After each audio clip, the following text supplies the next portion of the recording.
All right, wonderful. Welcome everybody to NCBAE Global Arts Connect.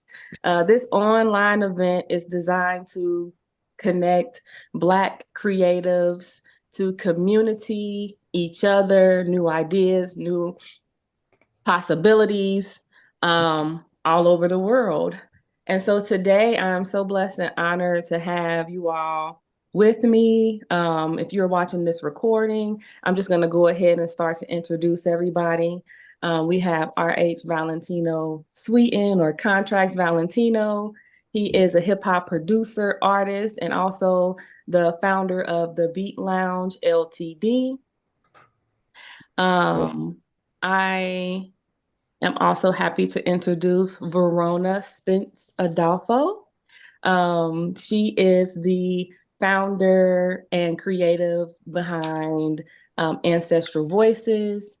And then we have Napoleon Maddox, who is an interdisciplinary artist, a hip hop artist, and also one of the co-founders for the Underworld Black Arts Festival. So if at this moment, if you guys want to take over, we can start with Kontrax and just tell us just a little bit more about who you are, what you do, and what the Beat Lounge is.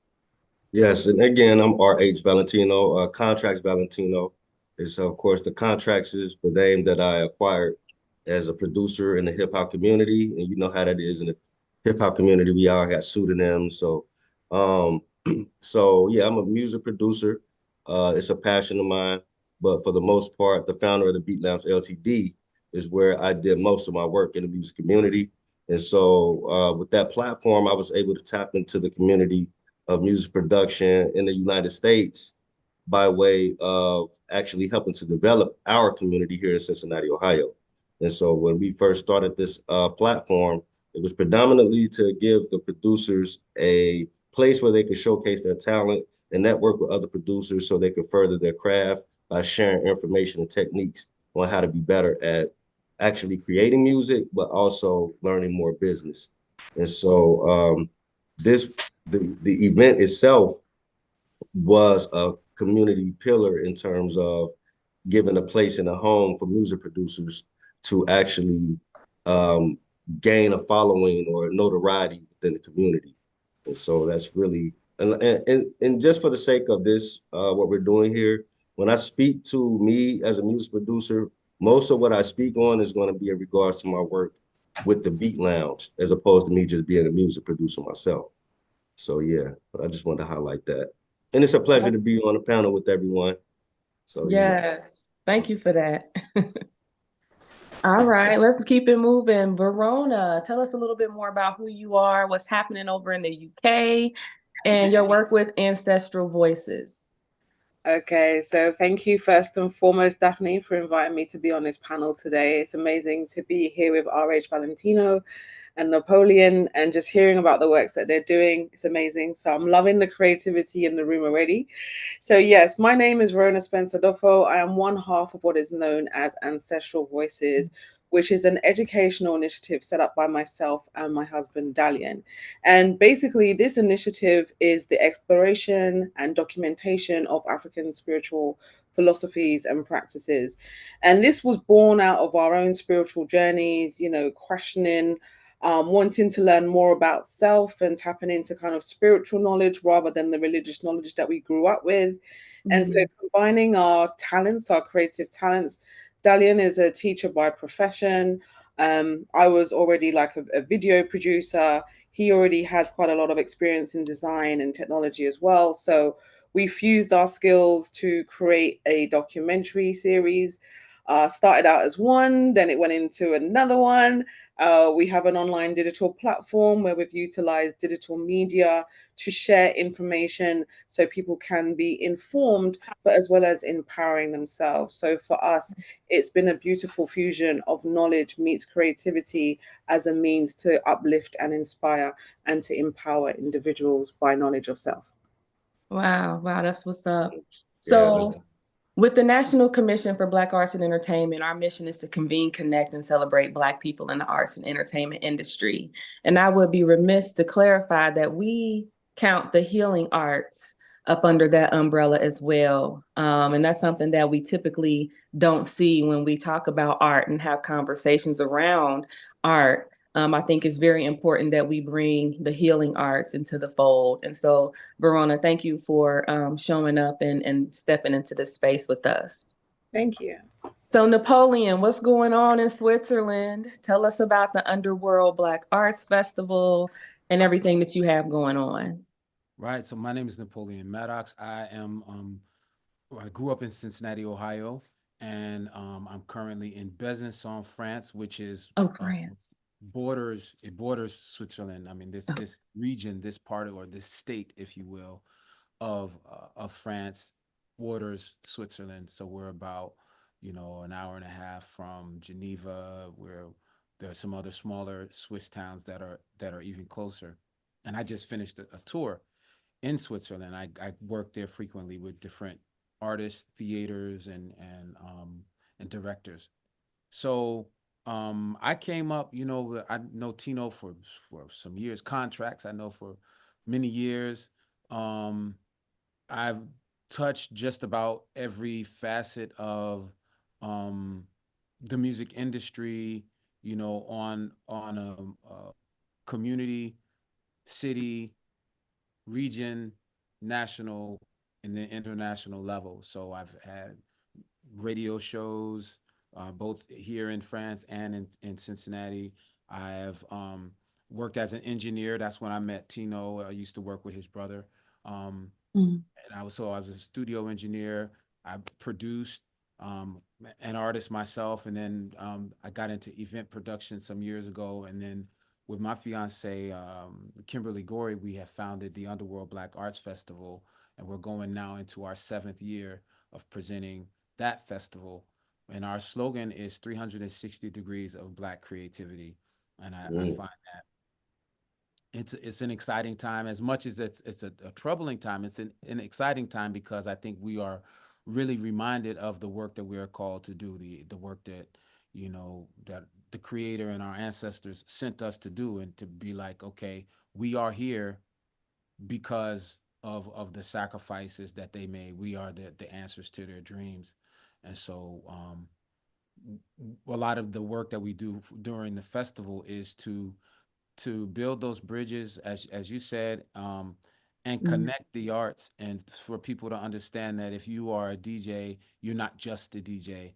If you are a writer, or a dancer, a poet, a filmmaker, you're not just any of those things, but there is healing in all of those things, and there's Yeah. storytelling, there's documentation, there's journalism, there's education in all of those things. And so it's really important for us to realize that, the hip hop movement was not the first time interdisciplinary arts were expressed from the African perspective. This goes beyond before the Harlem Renaissance. I think there's just something essentially interdisciplinary about African arts. So Awesome. Thank you for that. So how things are going to work today is we've divided this conversation up into 3 different topics. One being cultural identity and expression. One is art as activism. And then the other one is entrepreneurship and empowerment. And so I have specific questions for each of you, and we'll just listen to each other's answers and just kind of build dialogue at the end around that. So we are going to start with cultural identity and expression. Contracts. How does hip hop allow you to express cultural identity, especially within the Black community?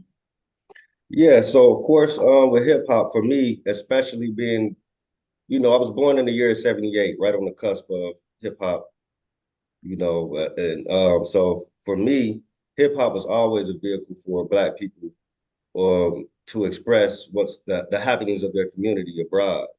And so through hip hop, we're able to hear the struggles of New York, California, Chicago, whatever. And then this was before internet, this is before television. I mean, but not before television, but as far as like us highly being televised on TV, we didn't have a lot of purely Black representation in television back in those days. So So hip hop allows us to express who we are, what's going on in our community, the things that we want to see happen, the change that we want to see in the community. So for me, it was the same thing. And quite like Napoleon mentioned, before I actually became a producer, I already I was already a DJ and I went into rap first. That was always before the music production thing. So of course I was always freestyling, talking about things in the community, things that's happening. And so for me, yeah, that's one of the biggest things. Of course, hip hop gives a voice to the community, and not really just the top political heads in the community, to the regular street guy who might not have a following or anything, but if you give him a chance to express himself on a microphone, you'll hear a lot about his personality, his admirations, and things that he might want out of life. So for me, yeah, that's. I mean, if that's answering the question properly, yeah, that's Yep. yeah. How do you feel like the music landscape in Cincinnati has resonated worldwide? So worldwide, I feel that Cincinnati has small pockets of people that get out to show our culture here. We're not like it's not like our scene is highly televised. You have people like Mhm. Napoleon. You might have someone like Speed Walton, and then the producers like Sal Dally. Everyone leaves Cincinnati to make their mark, but this is how the world finds out about Cincinnati in small ways because we have Mhm. yet to have a hip hop artist besides somebody like High Tech that makes a national impact and Mhm. shows Cincinnati as a whole. So we impact the national scope of things by leaving. We have to leave. So what someone like Napoleon will make a huge impact for someone to Mhm. say the work he does will make someone say, so you're from where? And he said Cincinnati, Ohio. They might not have heard of that, but his impact will make someone come and take a look, will make them want to visit Cincinnati.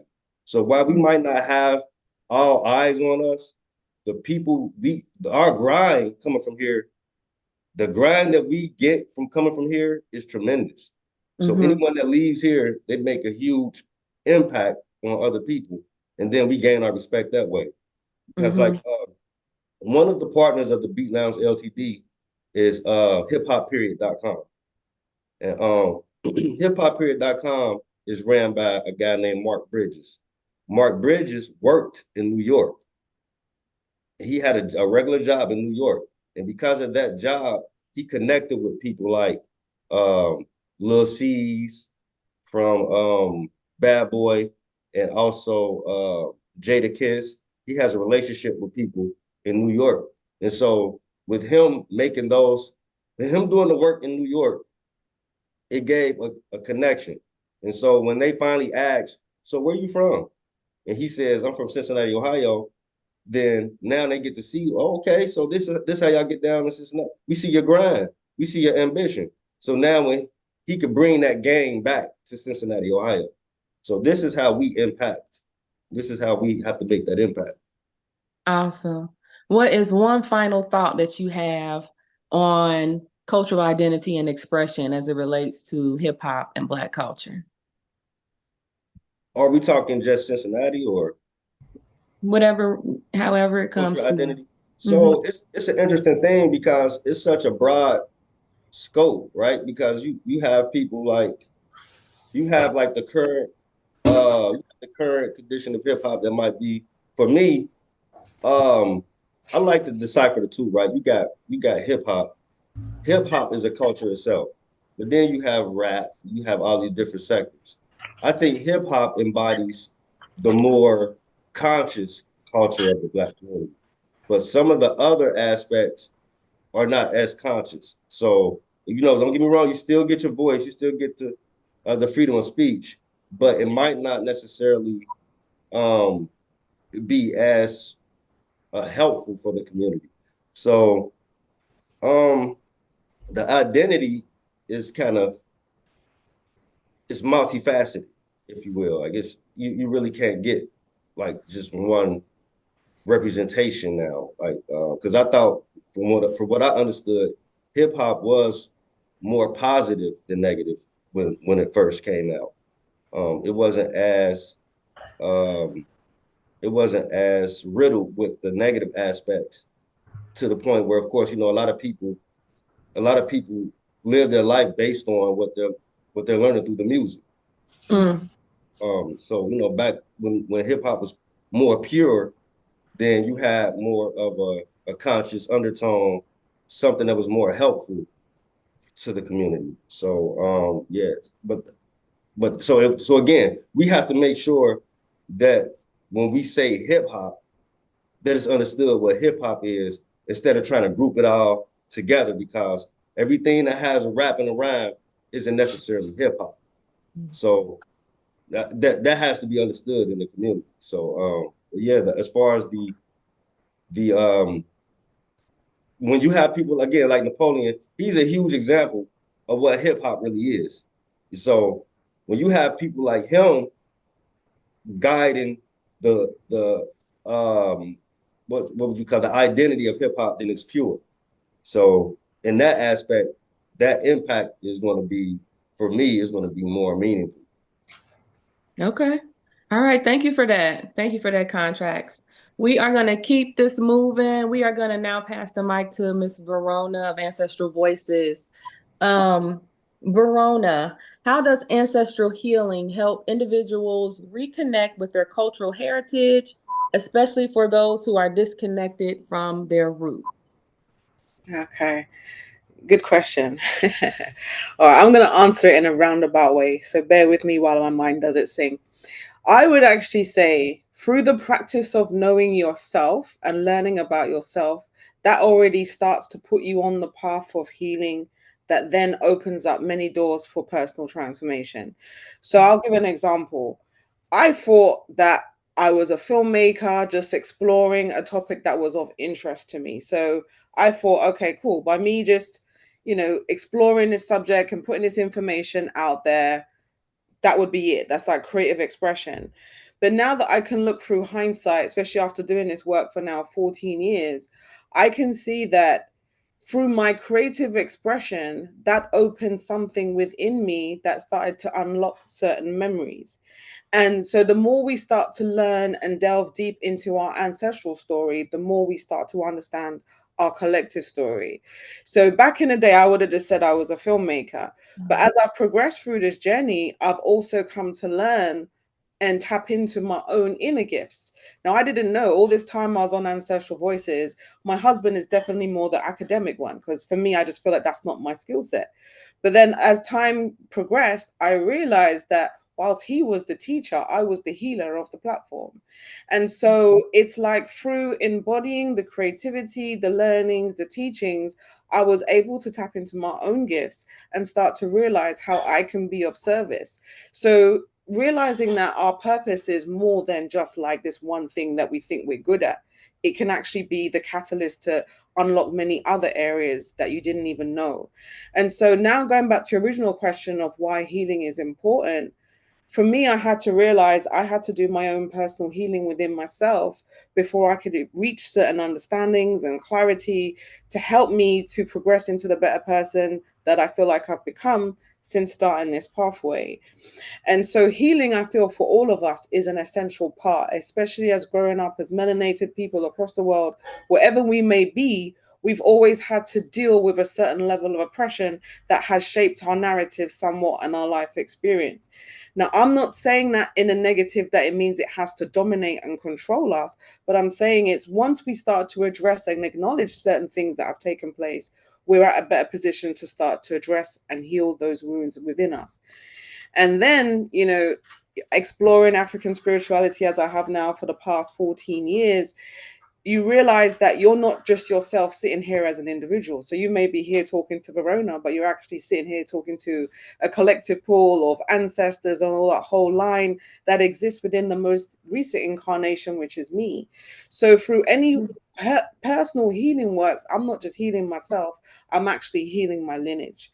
So when we start to get to that point in our own mentality where we're realizing that the more that we better and improve ourselves, we're already improving our ancestral line, meaning that those who come in afterwards will coming on a different vibration and have a different life experience. So for me, ancestral healing is so vital, so important, and so necessary for us in terms of shaping our narrative moving forward and uplifting us, not just on an individual level, but on a collective level too. Wow. So can you share with us any like common threads in cultural expression that you might have seen through ancestral healing? Okay, so all right, let me answer it a weird way again. So in terms of the healing part, for me personally, the healing journey started when I began to even acknowledge my ancestors. I grew up in a Jamaican household, kind of raised Christian, but we didn't really go to church. So it was like a in the backdrop type of thing. So ancestral wisdom was not something I grew up with. However, I got to a point in my around late 20s or so, and I was like, you know what? I came into this information. Someone told me, call on your ancestors. And I was like, wow, what does that even mean? So then she explained about your ancestors are there and they're around you. All you have to do is call on them. So I actually called on them by lighting a candle and saying, look, sorry, I didn't know this is what I was supposed to be doing. But if I'm coming to you humbly and just say, help me, guide me in my life. And ever since that moment, I started to experience synchronicities and different things in my life where I knew that I was being communicated with on a different level. So for my particular case, I started seeing the number 11 all the time. And then I knew that I was seeing it like 8, 9 times a day. It was to the point where it's like they were talking, they were like, pay attention. So that was my catalyst in terms of understanding that there is a realm that exists outside of this 3D paradigm that we've all been conditioned to believe and think in. And so that was my first step in the path of healing, is that level of acknowledgement. And once you start to acknowledge them, you can actively work with them within yourself to call upon them, ask for their guidance, ask for their support. So in terms of the healing process, for me, it's been very much about self-knowing. Knowing of self is important. You asked about what different things have I seen across the continent, and ultimately it does deal with addressing what lies dormant within you, those areas of yourself what you've shoved down, any issues they may have had in childhood or whatever it may be. We all carry that to some degree. So this level of introspection and self-reflection is important for us to be able to deal with who we are, because everything that we don't address internally will manifest in our physical reality and also manifest in our physical health as well. So it's so important that we learn to deal with these things. So dealing with these things can take a variety of forms, including spiritual baths, certain rituals to kind of cleanse and purify the body, taking certain herbal teas, because as much as we may acknowledge something is physical, we always have to deal with the internal as well. So whether it's detoxing, blood cleansing, all of those type of things are important in terms of regulating ourselves so we can be a more balanced version of ourselves. And so all of these things play a part in healing. In addition to that, psychedelics has also been a big part of African cultures and traditions in terms of using plant medicines to tap into the spiritual realm, to gain deeper insight and knowledge and see things from a different perspective, as well as things like dance. Dance is extremely important in terms of allowing our bodies to be free, to relieve and shift the energy around our bodies, removing what's stagnant and allowing us to be receptive to the messages from spirit. Yes. So I know you already kind of touched on it, but what role does ancestral healing, what role does that play, and why is it important for generations to come? So like, why should, I don't know what to call them, Gen Xers and the Zers or whatever they're called, why is it important for them to get this type of information and knowledge and begin these type of practices? Yeah, I would say that it's important because number one, it's something that is so intuitive and embedded within us, but yet we have been kind of shut off from this information. Number one, historically being told that it's negative, evil, something we should stay away from. But also, we now live in a reality where we can see that this structure, this paradigm, this existence that we're living in is not for our collective benefit. If anything, it's a society that constantly keeps us in a hamster wheel, in a loop of feeling oppressed, limited, restricted, or feeling like we can't even pay our bills. So we're just constantly in survival mode. And so tapping into this ancestral wisdom for me allows you to start to regain power back within yourself. Because number one, you realize that this world is not limited just to the physical reality, but there's a spiritual one too. So therefore, whilst we're here as physical vessels, we're also a spiritual being. And once you start to understand this kind of wisdom, then you don't feel a sense of helplessness and limitation, which is what this physical reality can do. Once you start to realize that you have a whole spiritual team around you, from ancestors to nature forces, and knowing that you are an expansion of nature, nature is not separate from you, those teachings are empowering for us to move forward and change the narrative from one that historically has been one of oppression to one of liberation. Because when we were originally tapping into this ancient ancestral wisdom, we were flourishing, we were, happy and living a life that was completely different than what we have now. And I think our current reality, regardless for wherever you're from, because when we look at indigenous cultures across the world, they're all singing from the same hymn sheet. Get back into nature, get back into yourself, start living a more harmonious and balanced life in regards to our environment. And so that's something that is a message that I feel like we're all being called to around the world. Wow. Thank you so much for that, Verona. Thank you. All right. Let's pass the mic to Napoleon. Napoleon, traveling globally, how do you infuse your cultural heritage into art and music that you share with international audiences? Well, that's a great question, and I would have to answer it with an anti-answer because I don't infuse my culture into what I'm doing for audiences. And I Mm, know that is sometimes that is the answer that people say, why infuse? I add it in this way or that way. But because of who I am and my content, and the only way that I'm able to continue to do what I do is to lead with my story first, is to be mm, really honest and sincere with myself. So I am my first audience, and I'm having these conversations with my old self, my present self, and myself to be, which definitely engages directly with my ancestors, but also the largest sense of ancestors of people that are, I mean, I'm speaking really specifically about my direct blood ancestors, but also ancestors across the diaspora. Um, and so when I show up, like, I'm showing uh-oh. up Hold on really. real quick, Napoleon. Verona, can you mute your mic, please? Okay. Okay, thank you so much. Go ahead, Napoleon. No problem. So when I'm showing up, it's that's what they're getting. They're getting they called for me, and so they're getting me in all the different iterations of the me that I'm constantly discovering and evolving into, and having this spiritual journey on with it, engaging my physical, mental, spiritual, and saying, and sometimes we're in because it's a part of the growth. Sometimes we're in conflict because there are things that we need to resolve, things we need to let go of, or things that we need to find a way to move forward. And a part of me is saying, but I don't want to. I don't want to, because that doesn't always feel good. Growth is not always easy. So Nope. all of that is what I show up with. And I think the infusing comes with me infusing the the experiences of those people that I'm sharing with. I'm bringing them into who I am. I'm bringing them, but first I have to show up as me. Yes, wow, thank you for that. So, what are some ways that you've seen European audiences react to Black American cultural expression, especially in hip hop?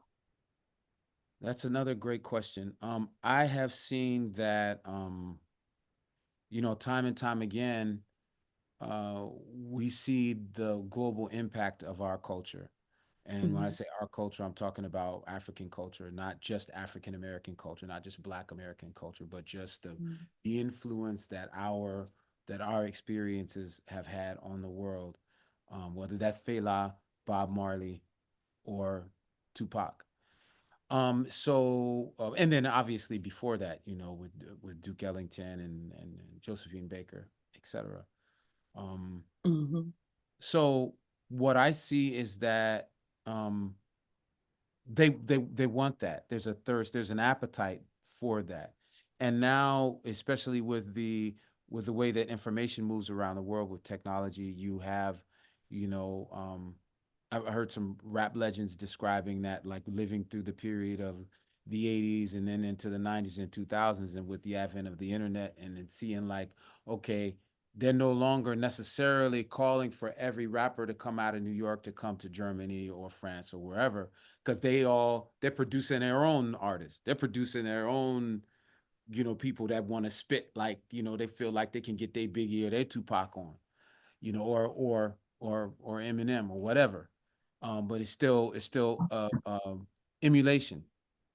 And the interesting things that what we see happening is that when we show up, they're like, okay, let me see if I can do this. Like we know that experience. Like they want to show us that they got it. Like, yeah, see, yeah, like big, like it, and they'll refer to some of the icons. They'll refer to that, like, yeah, like, you know, I'm like, you know, and so what I find also is that because of the first statement that I made about showing up as my authentic self, and I'm not showing up trying to be, I don't need to be, I love Nas, I love Jigga and all, you know, KRS, all, I love the legends, but I'm showing up with my authentic self as much as I can. And it usually catches people off guard, like, whoa, wait a minute, where, because they feel something beyond the emulation, beyond the imitation, beyond the cliche, you know. So then they want to know, how can they get that purity? How can they get,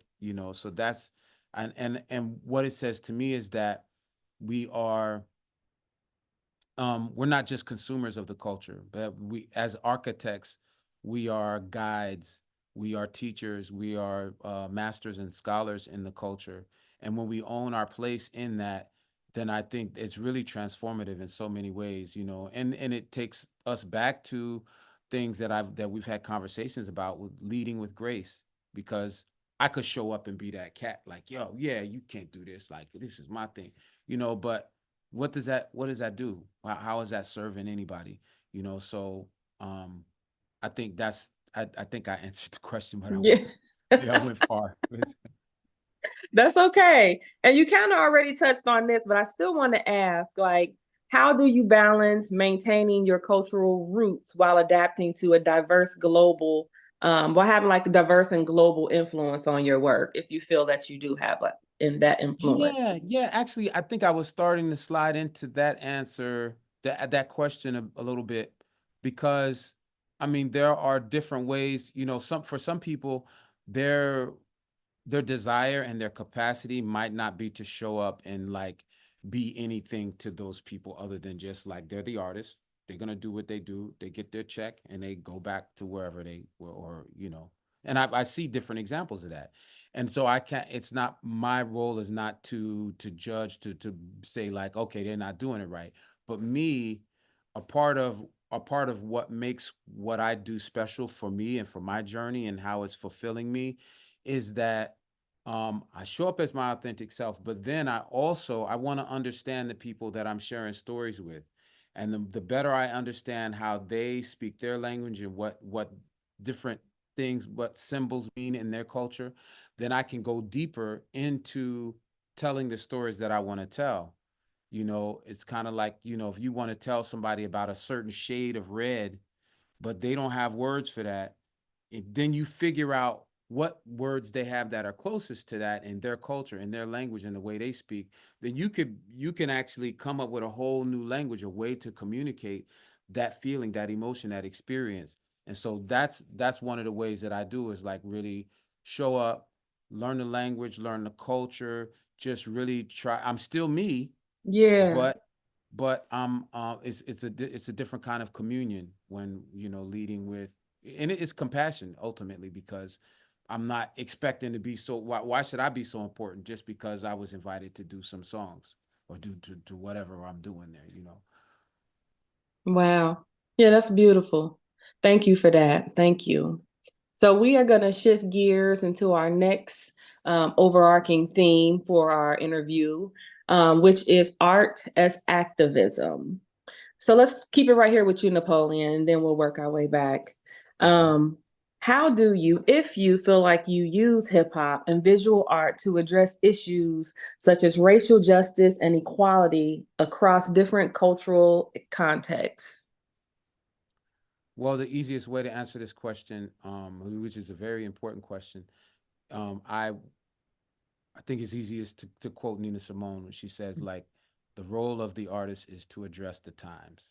And Mm, how can you be an artist and not address the times, as difficult as they are? And then she goes on to say, and this was wow, it might have been 68, or I think it was, yeah, it was during some turbulent times. And she said, you know, we will mold and shape this country. She was speaking about America, or it won't be molded and shaped at all.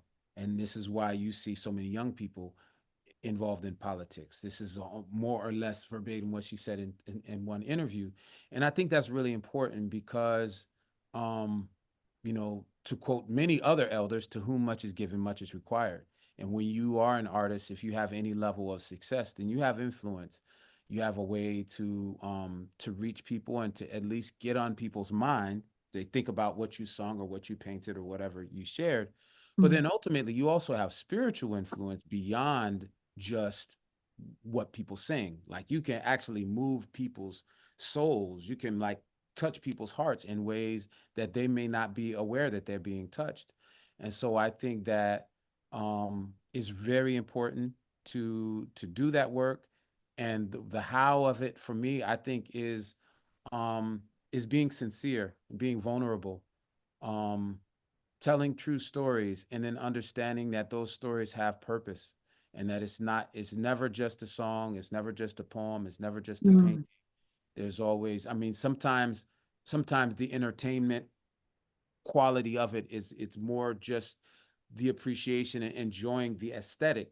So I'm not saying aesthetic doesn't mean anything, but when we are deeply invested in our work, telling those stories, it just means so much more. It doesn't mean, that in order to be socially aware or talking about issues of injustice or political, awareness, it doesn't mean that you always have to be right on, like, this is the answer, because honestly, we're all trying to find the answer. Sometimes right. the best questions are the answers. The best questions are the most important Mm. statements to be made, is to ask the right questions. I love that. The best questions are the best answers. That's dope. Um, are there any unique challenges you face as an activist artist in Europe? If so, how do you navigate them? And if there are no challenges, maybe there are some unique joys that you might come across. So either way would be fine. Yeah, there are some challenges. Every every conversation is not for every audience. Mm, Every song is not for every audience. Every issue is not for every conversation, and figuring out how, like, when they do intersect, figuring out how to use nuance and how to be, that it took some time for me as well, because for a long time, I wanted to be the next, how can I be Chuck D? How can I be Malcolm X? Or how can I be, how can I be that cat? And it took some time for me to realize, like, just be about it in your soul, but I don't have to, like, say everything, you know mm, if it's and sometimes the beauty of art is that you can do some things subtly, and with subversion, and without saying everything. And the reason why I think that's important in other audiences outside of the United States, whether that's Japan or Morocco or across Europe, is that some of the things that we experience don't apply in the same ways. around the world. Like our Mm-hmm. experiences as members of the African diaspora, being raised in America, that we have some unique experiences that are often celebrated around the world, but sometimes the people only know, most of the time, people only know a fraction of what they're celebrating when they celebrate our struggles. Oh, wow. You know, when you start talking with them about That's it, deep. and they're being moved by these stories, they the more they're moved and the more they feel comfortable, they'll start Mm-hmm. saying, I didn't know that, and wow, and they ask questions like, and they sometimes they ask really good questions, and Mm-hmm. generally, I meet a lot of people that want to understand, so that I think that's the challenge that I face is having discernment, the discernment of when to say what. Mm. The discernment of when to say what. And Powerful. how to say it. And how to say it. Because how Mhm. you say a thing is very important. So, Yeah. yeah, thank you for that, Napoleon. Mhm. Verona, let's get you back on. Let's see. How do you use ancestral healing practices to help people confront social issues and trauma within the Black community? Okay. So the healing aspect is a part of my journey that I've started to brace more over the last kind of maybe 2, 3 years. And throughout that time, I have been running active healing spaces. And a lot of what comes up for people is emotional trauma, whether race based or just more personal experiences that they've gone through their lives. And so, what I found to be the most powerful thing is just to allow people space to experience those feelings. I think most times we're so caught up in the hamster wheel of life that we are just constantly worried about surviving, that we don't take time out to actually tune in and listen and understand what's going on within ourselves. And so I feel like that is something that is vital for all of us to be able to make ourselves a priority. We've actually been living in reverse. Like we literally operate on a burnout frequency rather than being nourished, fulfilled, and coming from a place of being overfilled with vitality rather than constantly chasing energy. So, in terms of when you actually can sit down and start to work through those emotions and allow yourself to feel them without judgment, what that actually does is allow those energies to be released from your body. So now a lot of those things that were pent up within yourself that were manifesting as life obstacles, you can actually start to move past those challenges and you'll find that your life experience becomes a lot easier. So for me, I just feel like ancestral healing is vital for us all for a multitude of reasons. And I think historically, when you've had a group of people who have been through so much different experiences that haven't really been given the space to be worked through, that compounds itself. And not only does it compound itself within the actual individuals, but we also see those cycles playing out with other generations, and then it becomes a loop. So I would say that it's vital that we start to tap in to ancestral healing practices, not just for our own personal selves, but to actually allow us to break old paradigms and to kind of create a new positive experience for us all moving forward. Wonderful. Have there been any instances where your work has sparked difficult but transformative conversations around social justice? You laughing so. Yeah, I'm laughing because literally from the very beginning of me doing this work and Dalian doing this work, people like, why are you even talking about this subject? This should be something left in the past. We've been called all kind of names. We had a film screening in one of like the big cinemas here in the UK called the BFI, and it was a joint. We had our first film shown with a Fela Kuti documentary, and obviously everyone knows Fela Kuti, and everyone knows that Fela was very proud of his Yoruba heritage. He didn't hold back. And so our film was shown as like a double bill with his film, but it was shown first. And we literally had people walk out the cinema saying, "Oh, what is this? This is blasphemous. Why? Why are you doing a film about witchcraft for?" La, la, la. Some guy wanting to try and fight my husband. Like, it's just weird. Like the way that we have such deep rooted issues around our ancestral knowledge itself needs to be studied. Like that on its own shows that if there is such anger and resentment about learning about your own self, your own history, your own culture, your own spiritual heritage, that already shows that we are walking around with some kind of mental imbalance going on. Because whether you've decided to explore something and said, you know what, I've looked into it, but it's not for me, that's one thing. But to actually have such a strong resentment to something that you have taken no time to learn about, especially when it pertains to your own self, especially when, you know, the whole thought of even giving reverence to your grandma scares you, even though she loved you in life and looked after you, that already shows something's not right. And then at the same time, we will go and see in the streets, you have streets named after certain historical figures. So they're practicing ancestral worship in our face. But yet, if you want to do it as a problem, it's a problem. It's seen as something negative. So yes, in terms of social justice, I feel like we've been speaking out about this subject for a very long time. I'm not here to convince anybody of anything, but as I will say, know yourself, know your story.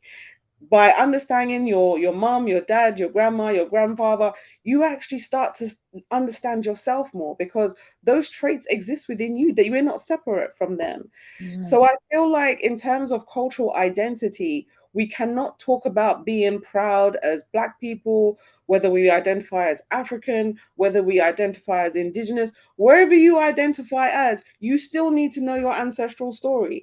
And wherever you claim your ancestral story is from, you're still going to be talking about these same nature-based spiritual traditions, because they haven't really changed across the globe. So for me, I feel like speaking up for ancestral indigenous wisdom has been something that I feel extremely passionate about. And I feel like that it's important for all of us to actually understand our spiritual knowledge before the kind of Abrahamic faiths came in and kind of changed how we view not only ourselves, the spiritual realm, but our relationship with nature also. Yes, wonderful. So how do you view those practices? You may have already touched on it, but it made me think about like back in what 2020, when all of the social unrest and things were happening here in the States, and we started to see people busting out with sage and putting up altars and, you know, saging the police and all that type of stuff. Like, what place do you see those type of practices having within the social justice sector, just overall? Well, I would say that our ancestral spiritual practices have always been at the forefront of historical social justice movements anyway. The biggest one being the Haitian Revolution, which they literally used their ancestral spiritual traditions and practices, as there was a ritual carried out um, prior to the actual beginning of the uprising, which was to allow those energies to help be a catalyst to help fight. And so and then you go to the Maroons in the Caribbean as well. Like there's always been stories of these revolutionary movements that have been led at core by their spiritual knowledge.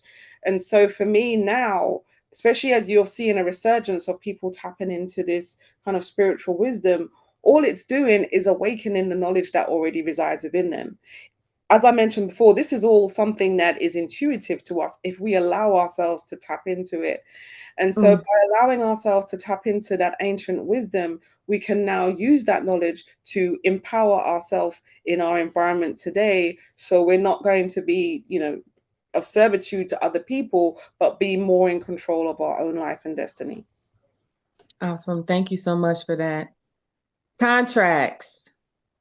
How does your work in hip hop or any other body of work that pops up allow you to address or allow the culture itself to address social issues and advocate for change? Yeah. So, and again, I like to speak from the my work with the Beat Lounge, because that's where my biggest impact is. And Okay. so one thing I remember is when we first started doing the Beat Lounge, it made me look at the psyche of the average music producer. They're usually introverts. And so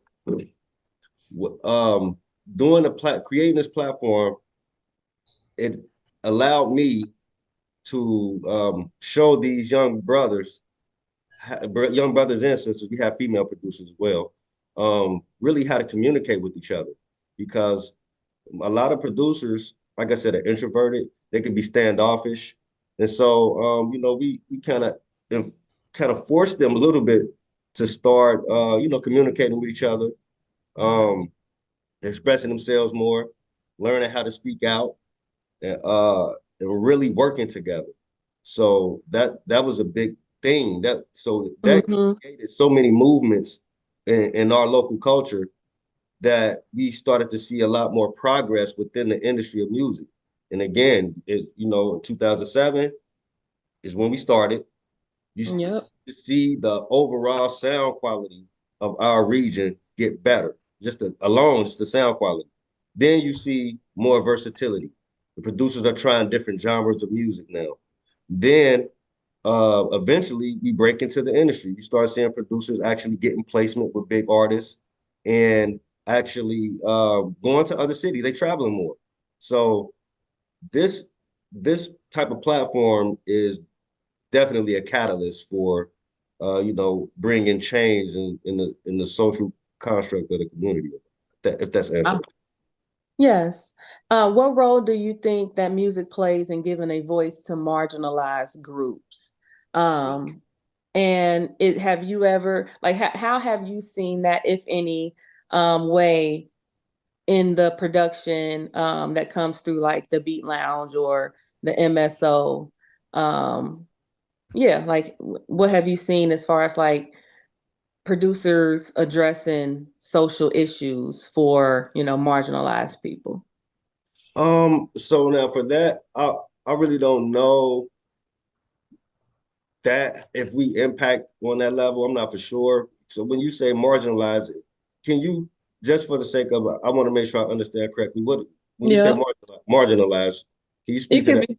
Yep, like oppressed, or people going through a particular thing as a group of people. Okay. Yeah.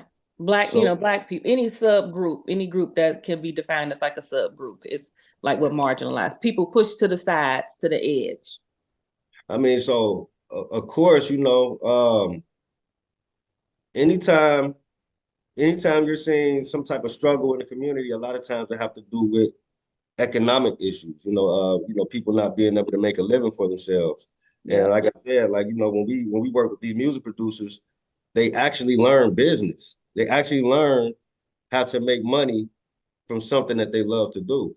And even if they don't make the money from the music business itself, again, they picked up life skills just being able to speak up for yourself, just being able to talk to somebody and say, hey, do you do music, or can we connect and network in some type of way? And so I think that's really, for the most part, the life-changing aspect of, when it comes to the music production in that world and that impact that we made there. That's really it. Like, so now as far as marginalized people, we are the marginalized people. Yeah, because being marginalized economically is a thing. It's a thing. So, and so I can even say that the work that we've done with the Beat Lounge gave us access to other organizations, and one being the Elements, for instance, right? Elements had an impact in the community by way of actually seeking to take the troubled youth from the streets and showing them the elements of hip hop. And so I can say for myself specifically, the music kept me out of the streets. And I was hanging around drug dealers and bank robbers of all people. Like, I mean, and I'm talking people that's 17 years old. So their parents probably wasn't even aware that they out here robbing stores and banks. So when all of this stuff is happening, I'm in the studio. So let's when make sure everybody muted. My bad, Tino. Yeah. Go ahead. So when I'm leaving out of the studio, and then I'm getting word what's happening in the community, or such and such got shot, such and such got arrested today, he about to go do some time. I was in the studio the whole time. So I know for a fact that me doing music and taking time away from the streets to be in the studio saved me. And so it's the same with Mhm. these young brothers and sisters in the community. If we could get them to at least come and spend 4 hours at a Beat Lounge event, that's 4 hours that their lives are saved. They're not Mm, they're not out here doing something that could potentially get them in trouble or even unalive. yeah. So yeah, that's my attempt to answer that question. Yeah. Wow. And that's Yeah. real talk. Thank you for that. And a great segue into the next cluster of questions, and our final cluster of questions, which is around entrepreneurship and empowerment. So we'll just stay with you, Tino, on this one. What Okay. advice would you give to young Black producers and artists trying to make a name for themselves in the music industry? Definitely education. I can't stress that enough. It's imperative that these children understand how to use the tools that they have at their disposal, being the internet. You can't waste all your time on the internet just being entertained. You have to educate yourself. If any game that you think you want to play in life, education is going to help you play the game.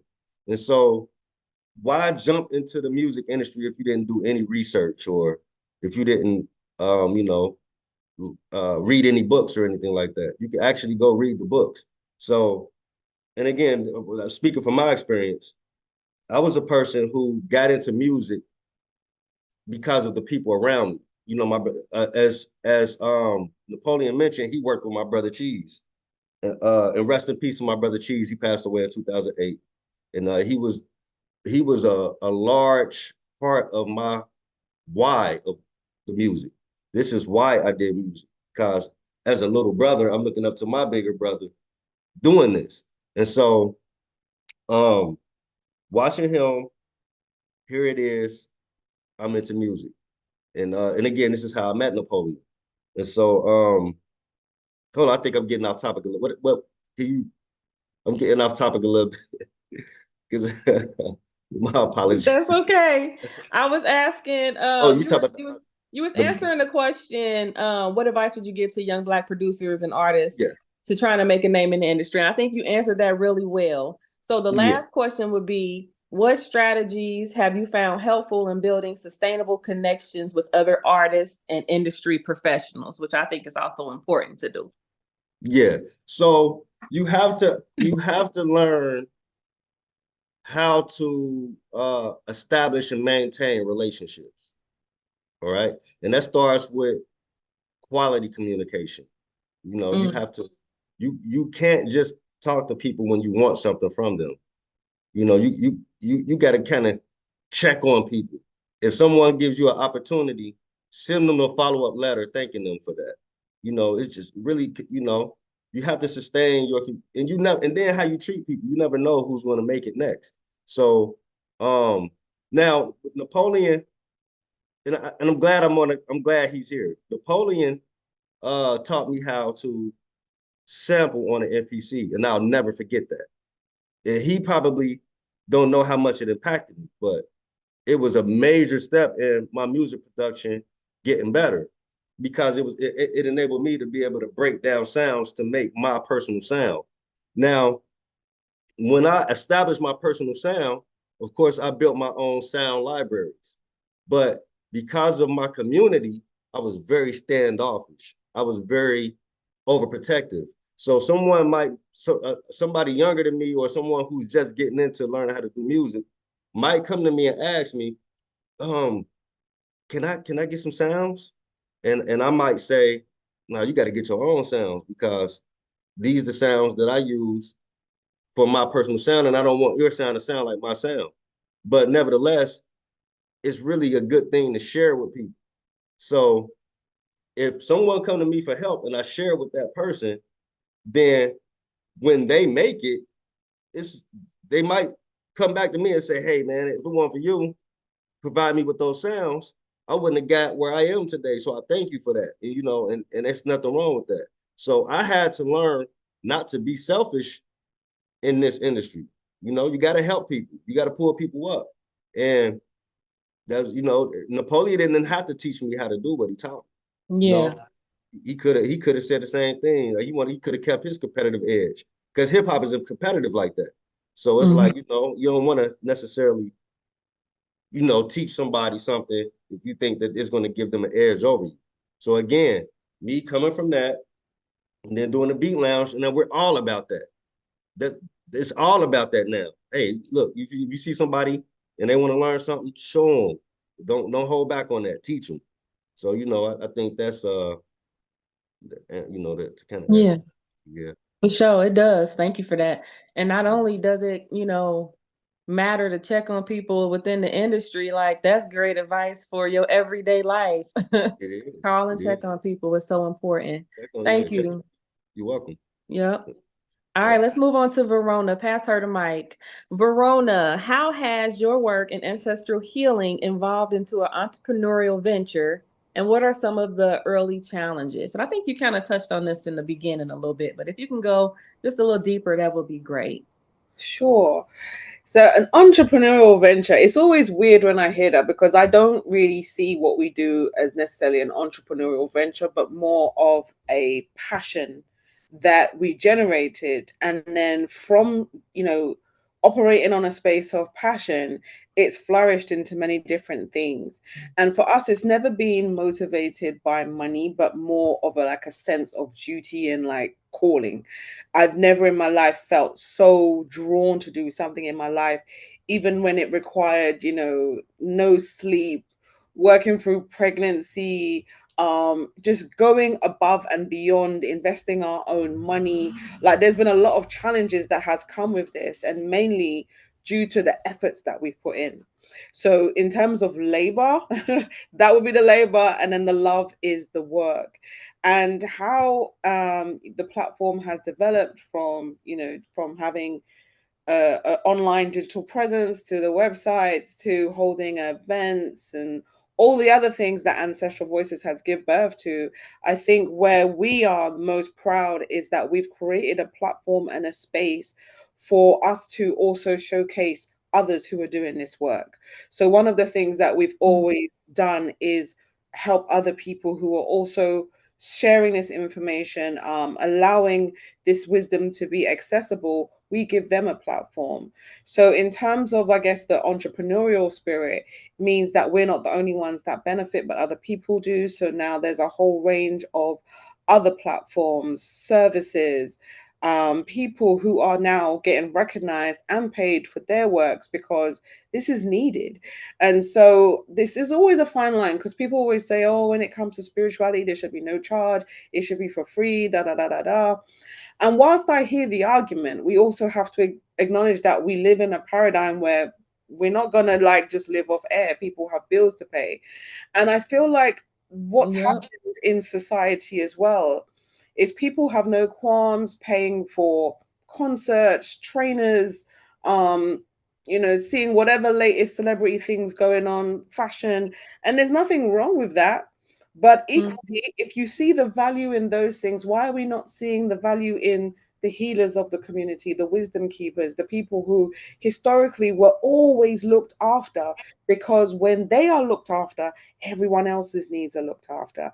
And I feel that it's so important to give a platform and a voice to all of those who are doing this necessary sacred works, because for me, that's the real entrepreneurship, is about transferring finances into the right hands, because those people will make sure that everyone else is getting nourished spiritually, physically, and the whole 9 yards. Hey, Yes. can I chime in on that? I just got to say that it's a priority. We have to prioritize what really matters. And it's a shame that, like you said, we'll go out and blow a bag on a club and buy these drinks, but then we complain about the teachers in our community, and they're not making the money that they need to make to sustain the education. So we, as a community, have to prioritize what really matters to us. So I just wanted to say that, because it's a responsibility, is what I'm trying to say. Like, it's one thing, like you said, that to just feel that that you should pay someone, but it's a priority that this really matters. So I just want to say that, Yeah.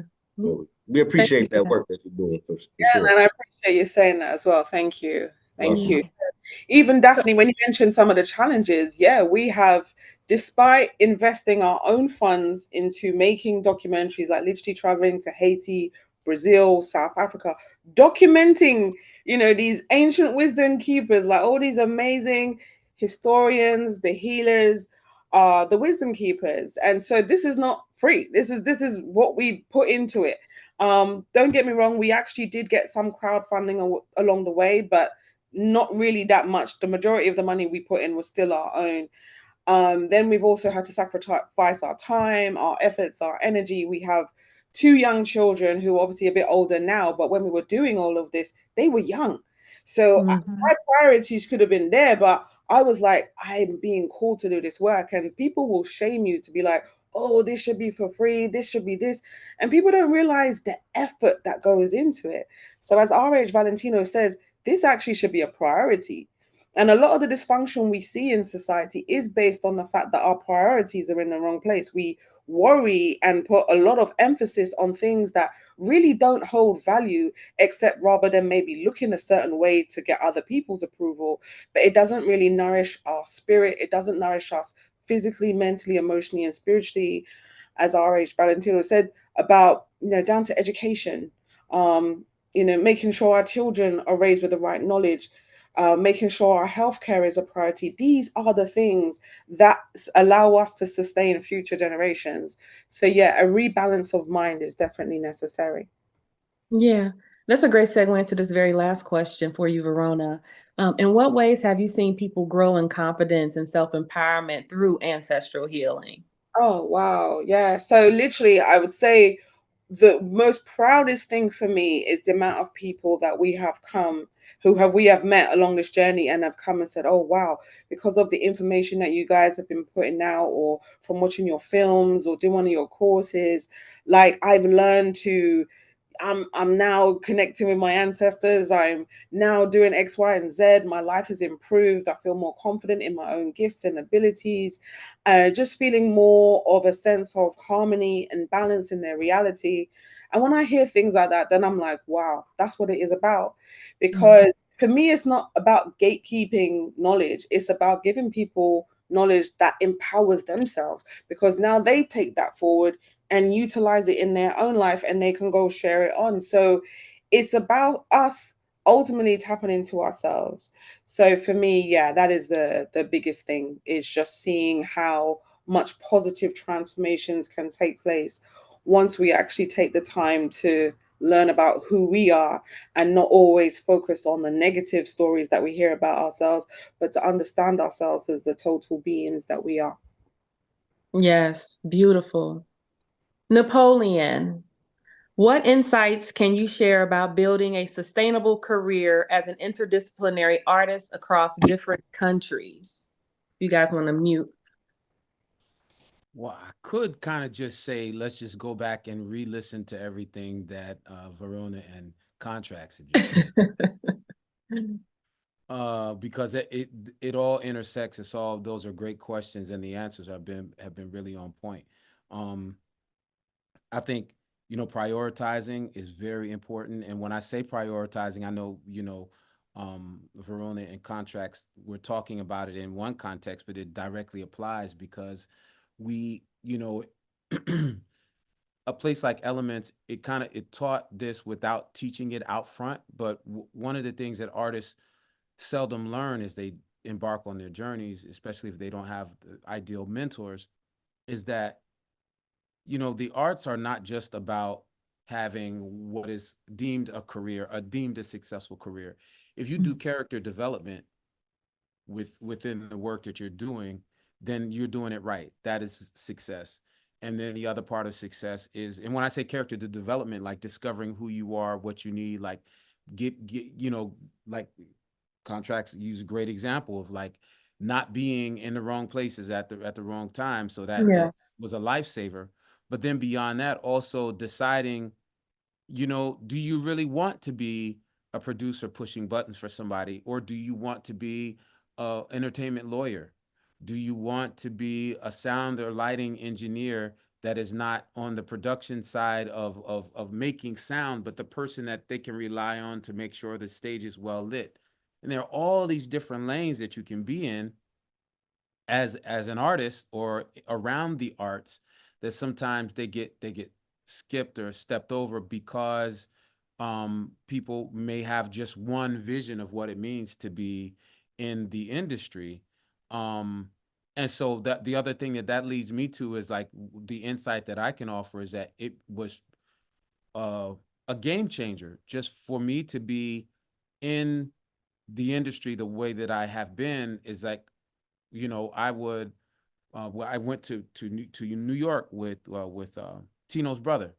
You know, I had gone there a few different times, but when we went, I was there in at least 3 different capacities: as an artist, as a producer of a radio show that at the time the internet didn't exist the way that it does now. So I was breaking new artists all the time on my radio show. And so people in the industry were sending me records.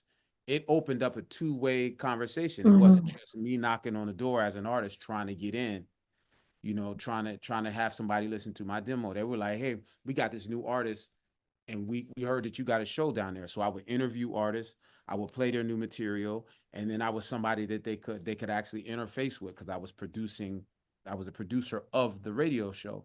And then we would go, you know, then I was kind of in a managerial role with the group that I was with at the time. So we would go to the same studio that Wu-Tang did their, like Firehouse Studios in New York. We went and got some of our work mastered at that studio. So it just changes things, I think, when we start looking at this whole thing as a journey, career, or in redefining career, so that career, the objective of a career is not that we gonna blow up and grab the bag right away. So clarity of clarity of priority, patience, patience and purpose, they go hand in hand. And actually, I guess that's not in the best orders.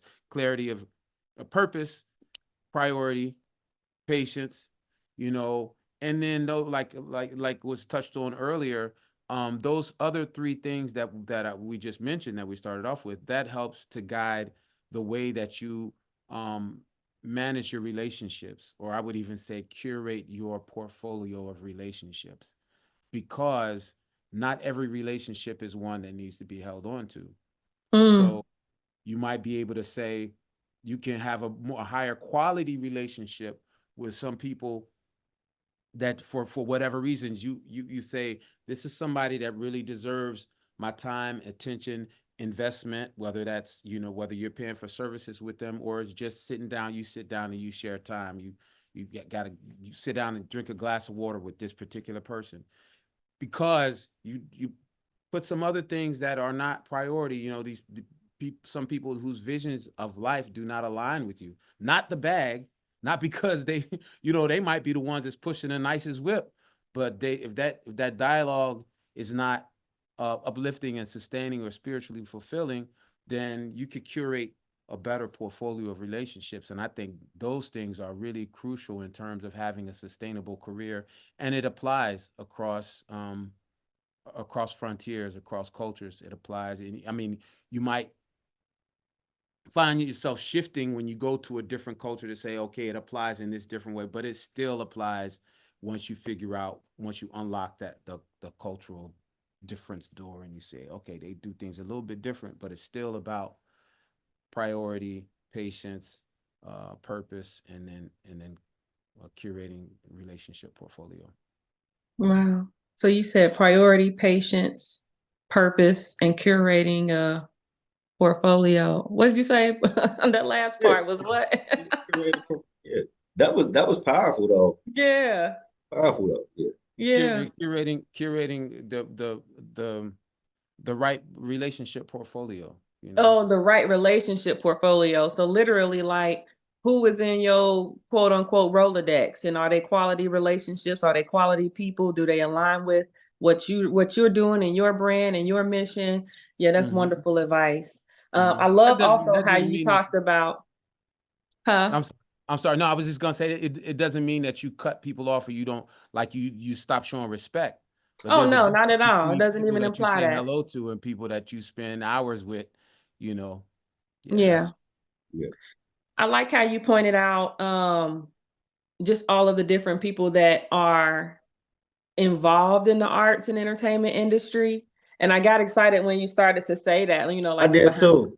I people, did. because that's what NCBAE is really all about. It's Yeah. connecting the genres, it's building those gaps. It is acknowledging that not only are we the artists that you see every day, we're also behind the scenes. We're the people who work in the museums, we're the people who help put together the exhibits, we're the stage managers, we're the directors, we're the copywriters, we are the people that are helping with the entertainment contracts. You know what I mean? It's We the exist infrastructure. often so It's the many times infrastructure. in silos that NCBAE wants to really start to highlight all of those people and bring us together. So Napoleon, I have one more question for you around the entrepreneurship and empowerment before we move into the next and last portion of this segment of NCBAE Global Arts Connect.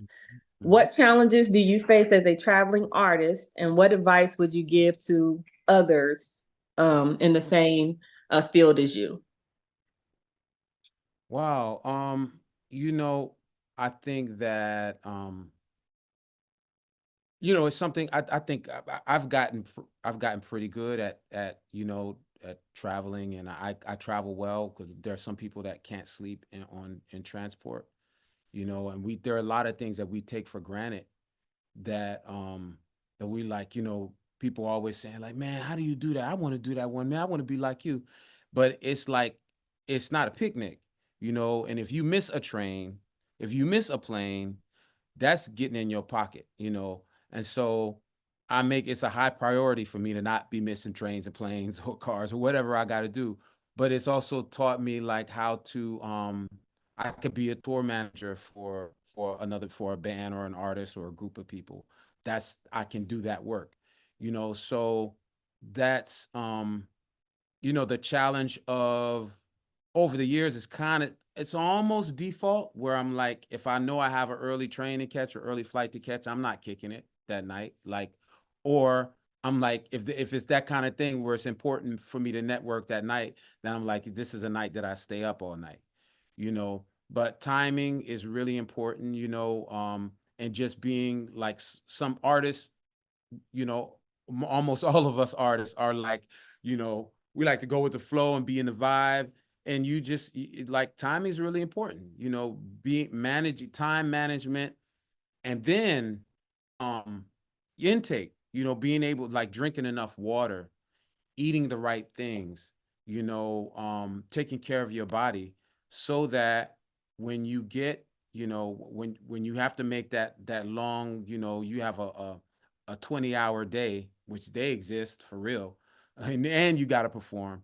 You have a 20-hour day and you haven't taken care of yourself, you haven't drinking enough water, or you haven't obviously, you know, sleep becomes something that is, you know, in flux, is premium.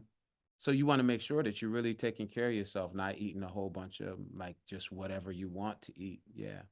So those are the things. I mean, I'm sure there's some other things that come to mind, but just a real practical thing right now is that's what I'm thinking about. Because I had a great time when I was at home in the Natty, but then I had to like ask myself some questions about my how I spent if I was like ready to really be back out here doing this thing, because my body was like, yeah, see, we saw what you did. Yeah. So you're really talking about self-care and Self-care, yeah. self-discipline with, you know, Yeah. making sure you catch those flights, catch those trains, those Ubers or whatever to get Mm-hmm. to where you need to be, because inevitably that, you know, can disrupt your cash flow and Right. relationships too. Yeah. Mm-hmm. Yeah. Yeah. Okay, well, this concludes my portion of this event. I've asked enough questions. I would love to just see and hear dialogue amongst you all. We are making great timing. Are there any lasting questions that you might have for one another? Yeah. I have a question for Verona. Mhm. And again, it's an honor and a pleasure to meet you.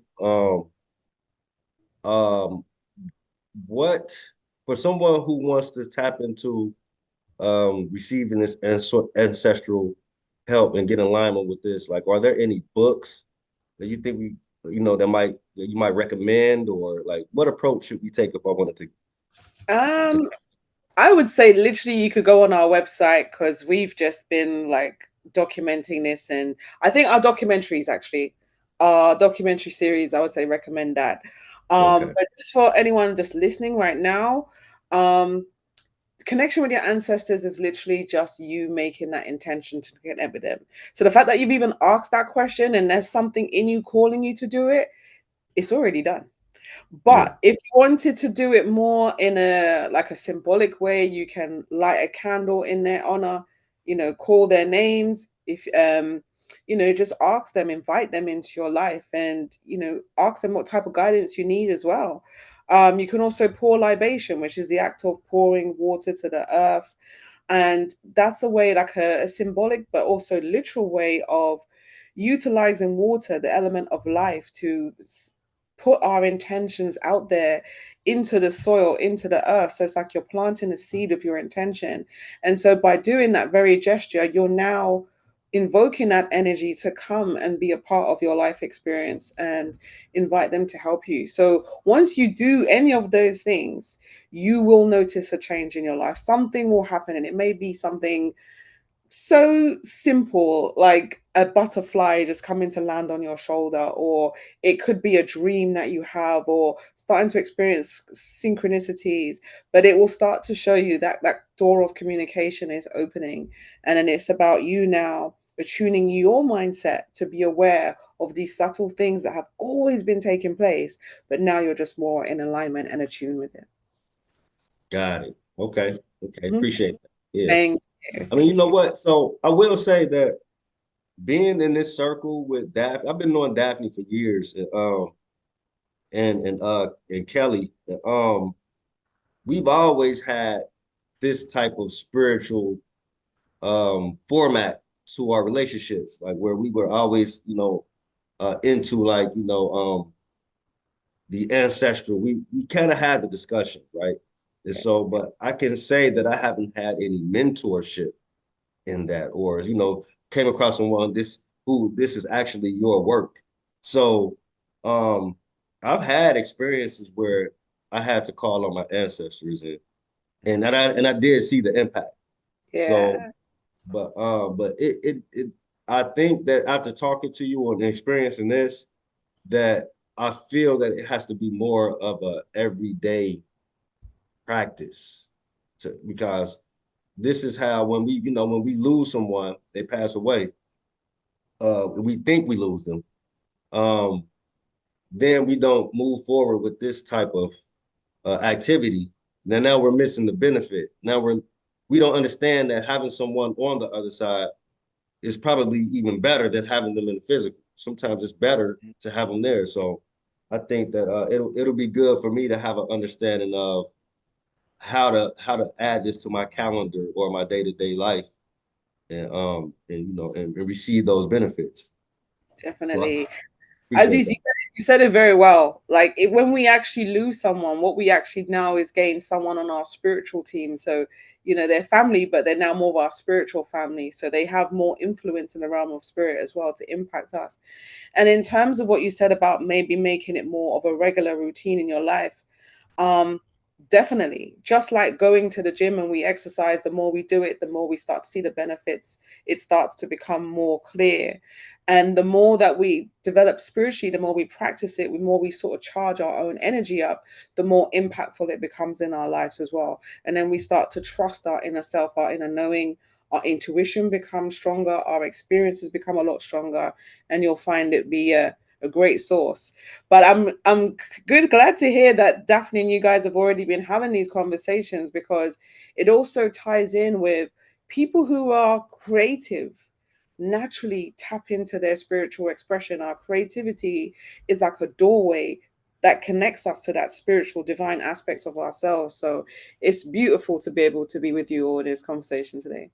Absolutely, it's an honor. Thank you. Thank you. So I do have a question as well, Verona, and it's, um, I, you know, there may not be an answer that can be articulated in this time frame, but whatever you can offer, or if you want to think about it and then send information back to us. And the question is this: as you expressed that, you know, at certain events that, you know, you had people that were really, you know, expressing the taboo around African spirituality, and not seeing the connections, the natural connections between what is deemed Christianity and African spirituality, or the borrowings of African Christianity, African traditions and systems in Christianity. So the conversation that we had today, excuse me, conversation that we had today, is kind of like, you know, this is fertile soil. These conversations where, like, you're not getting, you know, the skepticism and the pushback. But in order to explore, in order to go further in our community, it's like we need certain kinds of language, we need certain kinds of understanding and doorways into not necessarily making people let go of whatever beliefs they've had, but helping them to um to see the benefits and not seeing one as a threat to the other. What can you say about how to you know, your experiences with that and um So let me just see if I got your question. Are you trying to say like how they can work together and not be a conflict with each other? Is that what you're asking? Or No, I'm more really what I'm more wondering about is ways that you have, like, you any approaches or techniques that you've used to introduce um you know, your field of study ah, to a more traditionally Christian, Islamic, or Hebrew Israelite, any other segments of our community that have demarked their categories of belief. I mean, there yeah, may be even there you may even come in contact with Rastafarians who have their limit. That they say, well, no, it still has to go back to the the songs yeah. of Solomon or whatever, you know. No, very good question. And yeah, I think what we've done is the way we've structured our work, we've actually intentionally made it quite academic in its tone. So it's like we break things down into categories. So then Mhm. you start to really look at the structure then. So you understand now like the concept of a creator. So Mhm. you know, whether you're from an Abrahamic tradition or not, you're still very aware of this concept of a creator.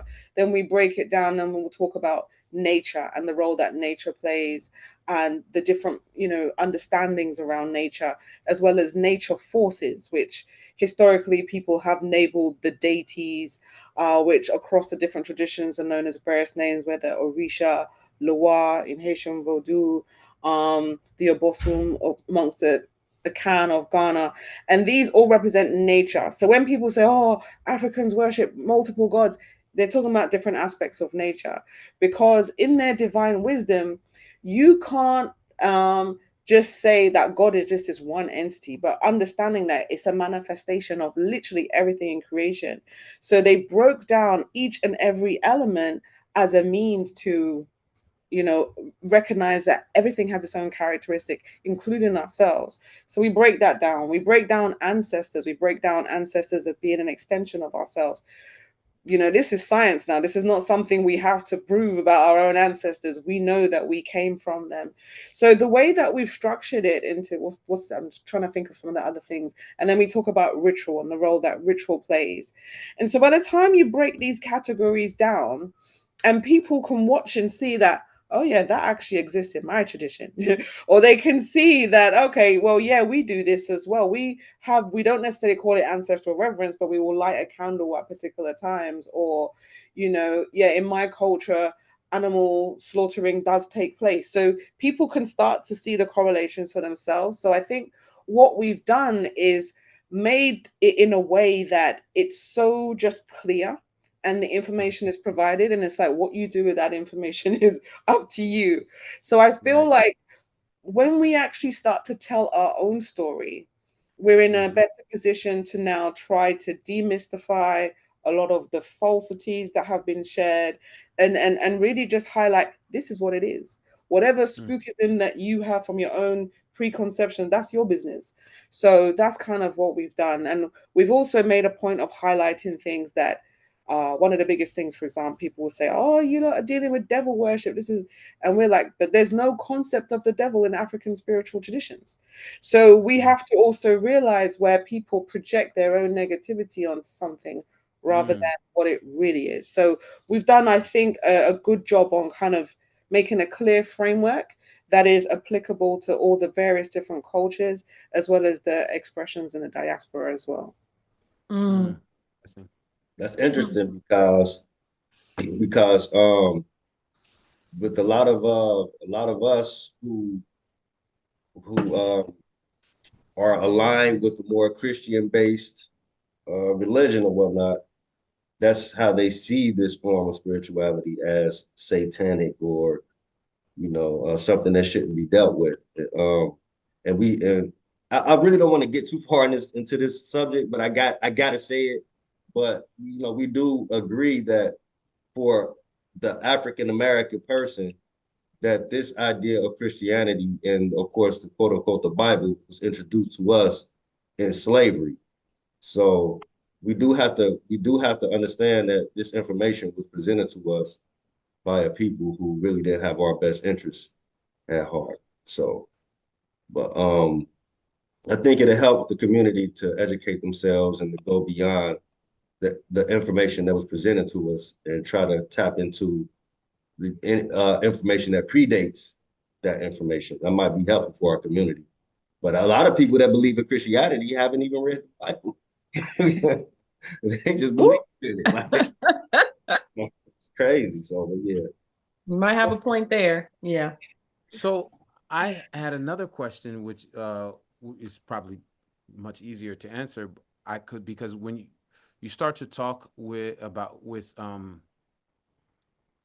people that are coming from everything from a Western thought, Yeah. European people or white people or American, whatever, or even Black people that are whose minds have been influenced, they refer to African spiritual traditions as animism. Could I you never speak heard to that word. Animism? Yeah, that's the way that the name that the label that they've given for the recognition of God in all things. So they just label it animism. But I have my perspective about that term, but I just wanted to ask to hear what Verona. Yeah, it's because I'm aware of the term animism, and that's obviously something that historically has been used to describe African indigenous spiritual traditions.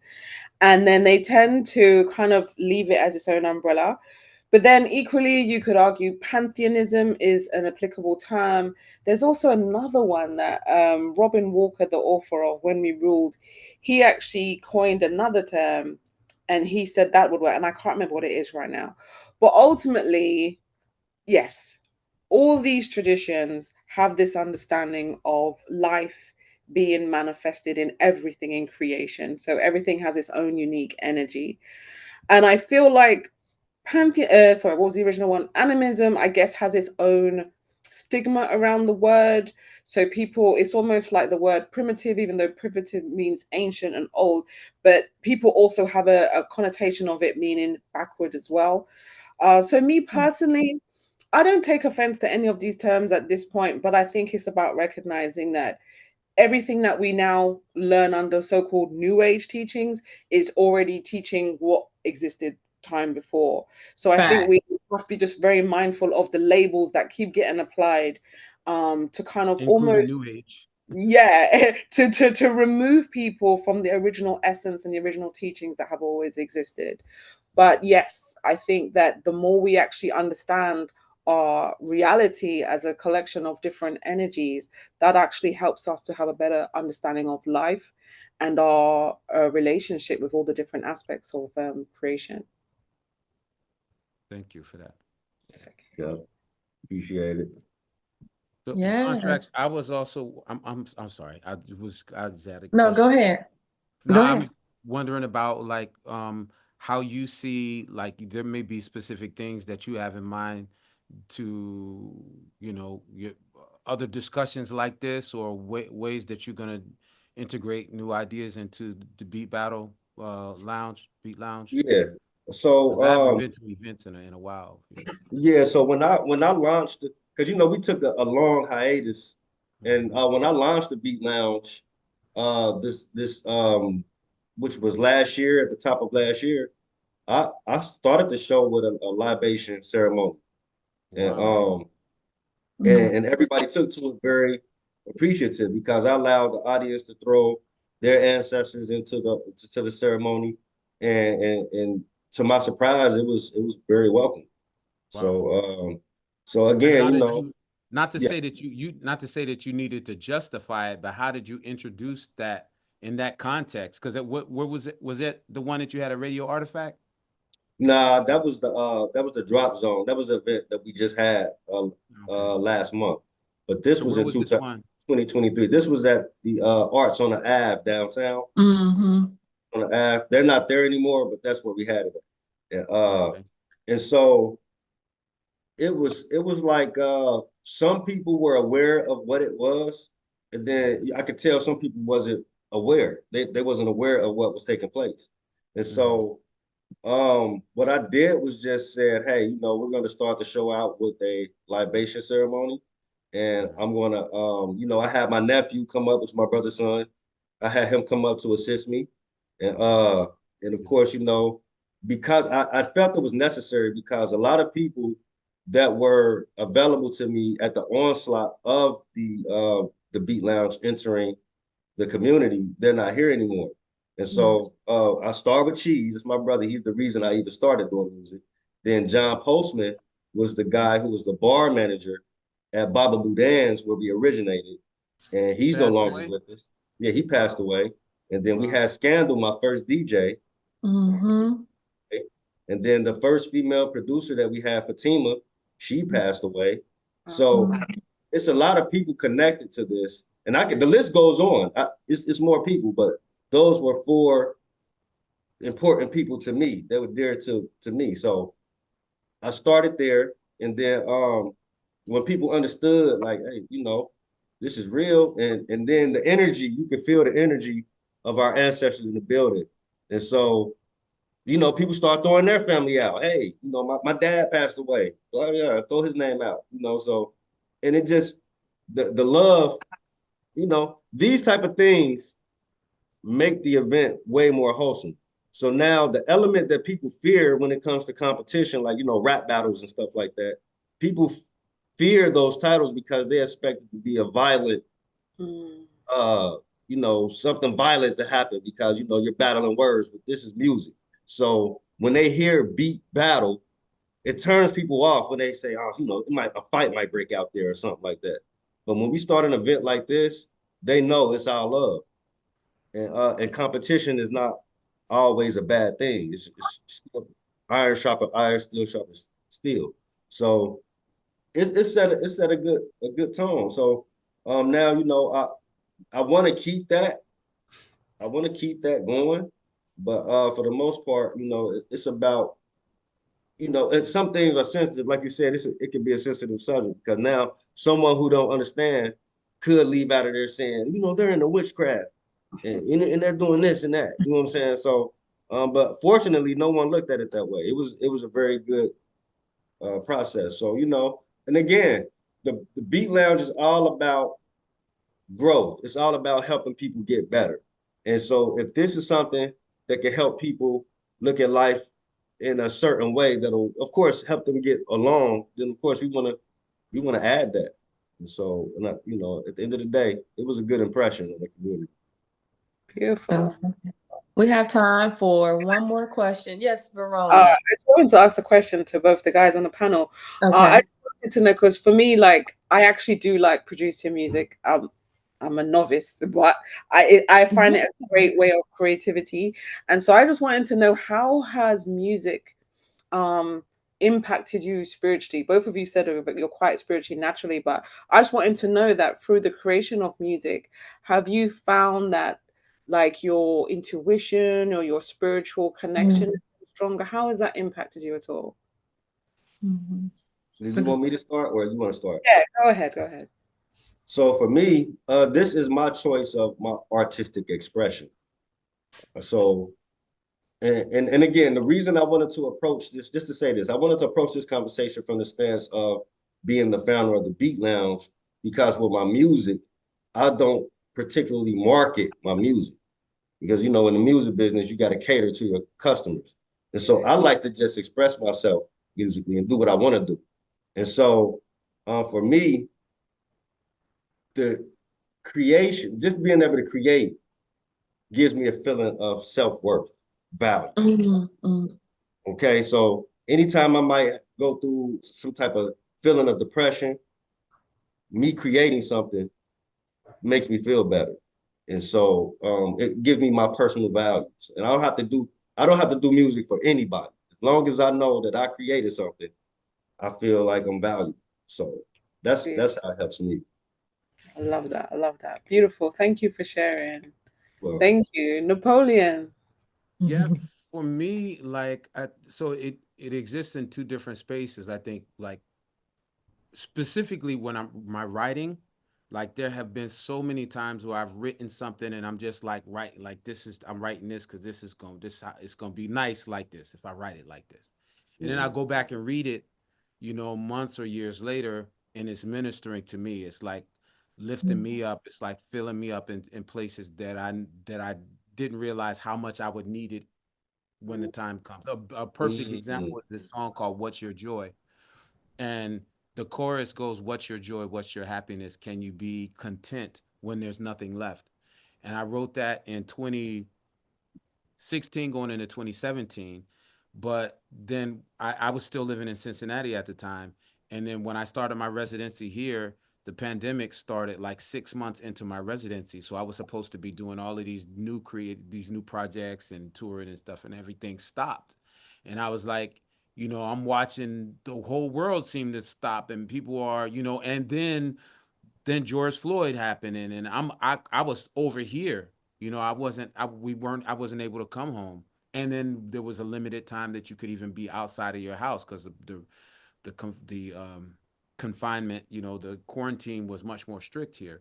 So I'm using that as an example to say, like, use that song and the verses of that song just called me to be the person that I that that I thought I was supposed to be, the person that I would have wanted to be if I knew something difficult was coming, and I didn't know that it was going to be that this experience here was going to be what it is. Then musically, in terms of sonic aesthetic, I think um, producing music, composing music, it really gives me something to aspire to. So, like, there are all these great, composers and jazz musicians, drummers, specific kind of musicians that I listen to a lot. And I'm thinking, like, I don't want to duplicate them, but I want to be original and innovative in the way that they were. So then sometimes the work gets marketed and released as Kontrax was saying, but sometimes it's ultimately just for me that I can listen back to it and say, wow, I really went for this other theory, this other idea that I had, and I put some chords together, and that actually works. And so then I'm the audience. And so it's kind of, I think we probably share that in that way, is that it just gives me value because I'm realizing, like, I did something that is aesthetically pleasing to me. It's like, that's really realizing that I've gotten to that point where I can just I can make the music for me and just be happy listening to it like I'm listening to Bill exactly. Withers, Bobby Womack or something. And that's And I'm saying to be able to be an audience to your own music it's interesting. yeah. Like you And it's, said with it's your writing, it's priceless too. Yeah, it's because priceless. Yeah. it's like because if you don't have that, and all you can do is always try to make something to please somebody else, and you don't know who that somebody else is, that's That's a that's struggle. miserable. Yeah. Yeah, that's a struggle. Yeah. Yeah, beautiful. Thank you for sharing. I like that. So it's like you're giving messages for your future self that in that moment you couldn't see what you were doing, but down the line you're like, oh wow, I needed to hear those words. That's really powerful. Yeah, Thank and you. it's journaling. It's like journaling for a writer. Yeah. Yeah. Yeah, that's dope. Thank So you so we are much, at Daphne. the Yeah, thank y'all. I know we're gonna play this back and I'm just sitting here like y'all make my cheeks hurt just smiling this whole 2 hours. We are at the top of the hour. It's 2 o'clock. But before we wrap this up officially, I want each of you to tell us how we can get in contact with you and maybe one or two things that you have coming up. So let's start with you, Tino, Kontrax. Right now, but you can reach me at on Facebook. I'm RH Valentino, but as far as the platform, the Beat Lounge, it's the Beat Lounge all the way across the board, except for Instagram. It's at Beat Lounge. I couldn't put the on there, but it's for everything else. It's the Beat Lounge. The website is the Beat Lounge Ltd.com. The LTD separates me from any other Beat Lounge that you might find on social media. So it's the Beat Lounge Ltd. And then as far as anything that I got coming up right now, I'm um I'm working on another music producer competition with Timeless Recording Studio. They're another partner. Now I didn't set the date yet, but if you visit the website, when we post the date, we post it there first. And then I'm working on connecting with a platform called The Pressure Session, who has a radio station on 88.3. And they do a bang it or slang it type of event where they review music. So they want to collaborate with the Beat Lounge so we could do a producer, maybe a competition on their platform as well. So yeah, we kind of want to do everything online now. That's what we're going with. Yeah. Be on the lookout for that. Wonderful. Thank you. Well, Verona, how can we get in contact with you guys and stay connected to the UK and what you have going on with Ancestral Voices? Yeah, so we can be reached on our website, ancestralvoices.co.uk. We're also on Facebook, Instagram, Twitter, TikTok, and that's all should be ancestral, I think, _voices. In terms of what's going on, well, yeah, so our website is basically a learning hub. So we have documentaries that we've produced, as well as courses, books. We've got our own books, as well as we also have an article section where we list other recommended reading resources. So if anyone wants to learn, there's a whole bunch of books that we've used along our own research. I also do consultations with people who need assistance along their spiritual path. So that's also on there. So yeah, come check us out. We're always doing different events, mostly virtual like this, to kind of enable people to connect and have people to share this kind of information with and kind of bounce back and have that online community, because oftentimes we're kind of navigating this journey on our own. So we try to create spaces that enable people to connect with like minds, and we also offer healing spaces as well. Wonderful. Thank you so much. Last but not least, Napoleon, how can we get and stay in contact with you and learn about things that you have coming up next? On Facebook, my community page is Napoleon Maddox, just my first name and my last name.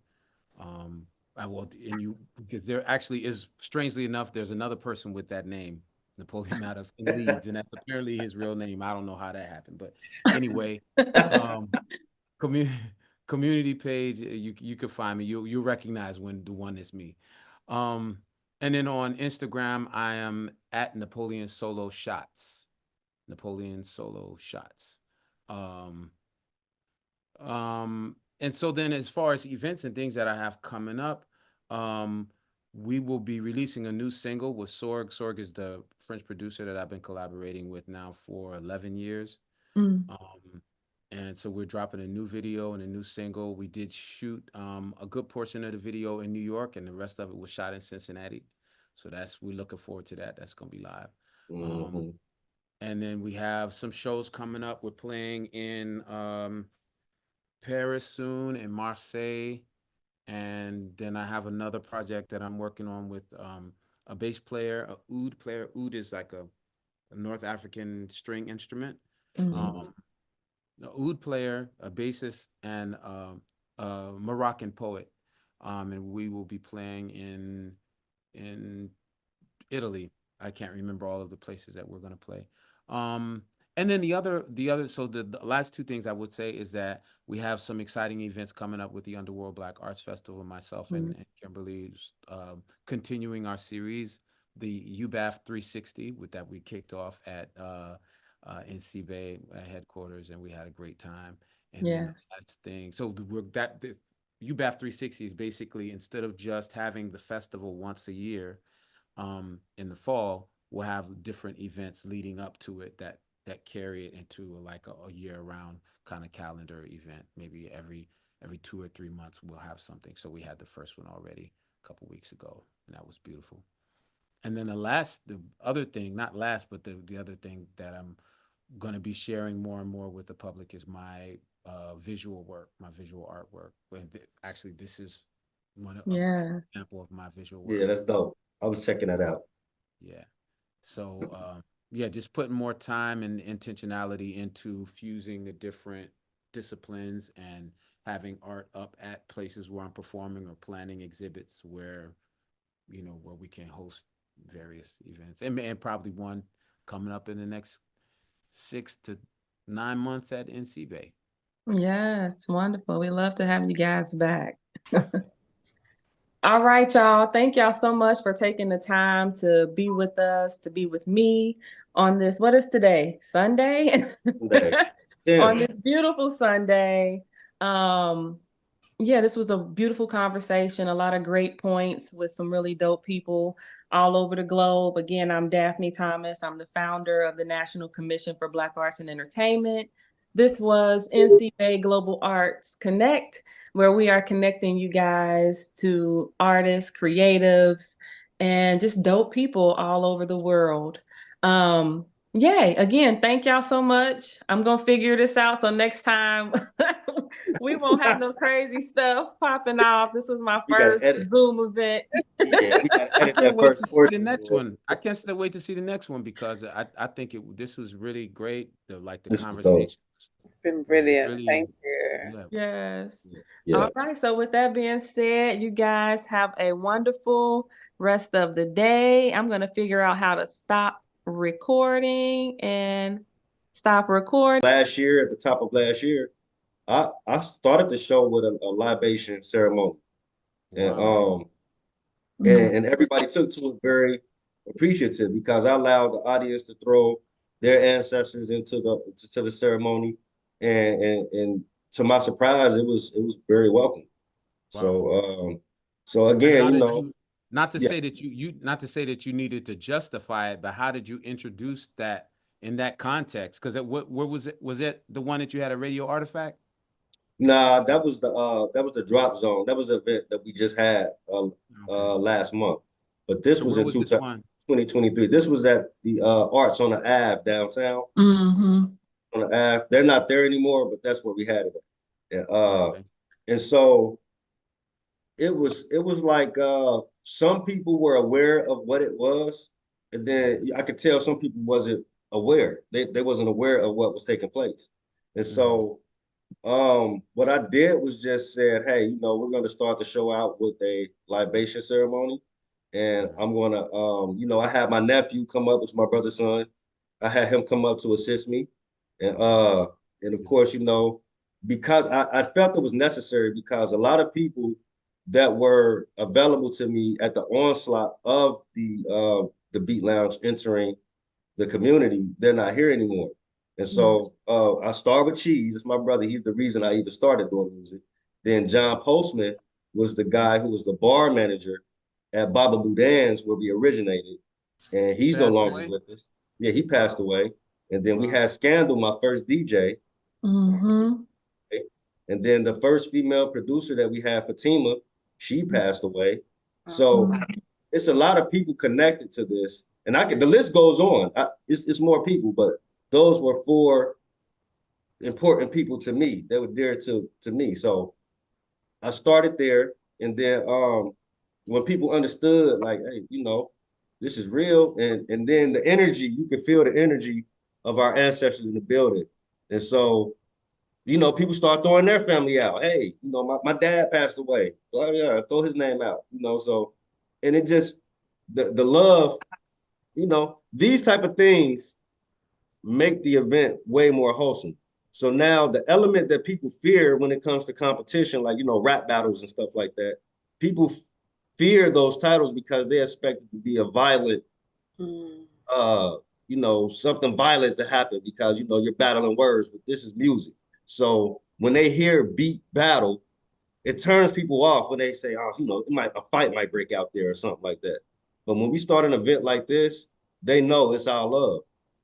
And competition is not always a bad thing. It's still iron sharper iron, steel sharper steel. So it's set a good tone. So now you know I want to keep that. I want to keep that going, but for the most part, you know, it's about, you know, and some things are sensitive, like you said. It can be a sensitive subject because now someone who don't understand could leave out of there saying, you know, they're into witchcraft and they're doing this and that. You know what I'm saying? So, but fortunately, no one looked at it that way. It was a very good process. So, you know, and again, the Beat Lounge is all about growth. It's all about helping people get better. And so if this is something that can help people look at life in a certain way that'll of course help them get along, then of course we want to add that. And so, you know, at the end of the day, it was a good impression of the community. Beautiful. We have time for one more question. Yes, Verona. I just wanted to ask a question to both the guys on the panel. I Okay. just wanted to know, because for me, like, I actually do like producing music. I'm a novice, but I find it a great way of creativity. And so I just wanted to know, how has music um impacted you spiritually? Both of you said that you're quite spiritually naturally, but I just wanted to know that through the creation of music, have you found that like your intuition or your spiritual connection is stronger? How has that impacted you at all? Did you want me to start or you want to start? Yeah, go ahead. So for me, this is my choice of my artistic expression. So and again, the reason I wanted to approach this, just to say this, I wanted to approach this conversation from the stance of being the founder of the Beat Lounge, because with my music, I don't particularly market my music because, you know, in the music business, you got to cater to your customers. And so I like to just express myself musically and do what I want to do.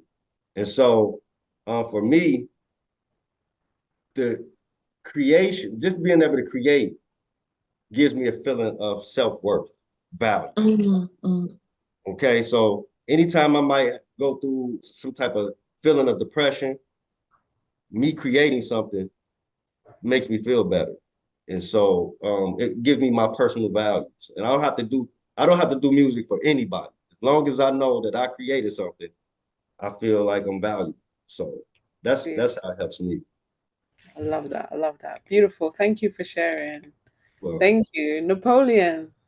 Yeah, for me, like, so it exists in two different spaces. I think, like, specifically when I'm my writing, like there have been so many times where I've written something and I'm just like, right, like I'm writing this because it's gonna be nice like this if I write it like this, and then I go back and read it, you know, months or years later, and it's ministering to me. It's like lifting me up. It's like filling me up in places that I didn't realize how much I would need it when the time comes. A perfect example is this song called "What's Your Joy," and the chorus goes, "What's your joy? What's your happiness? Can you be content when there's nothing left?" And I wrote that in 2016 going into 2017. But then I was still living in Cincinnati at the time. And then when I started my residency here, the pandemic started like 6 months into my residency. So I was supposed to be doing all of these new projects and touring and stuff, and everything stopped. And I was like, you know, I'm watching the whole world seem to stop, and people are, you know, and then George Floyd happened, and I was over here. You know, I wasn't able to come home. And then there was a limited time that you could even be outside of your house because the confinement, you know, the quarantine was much more strict here.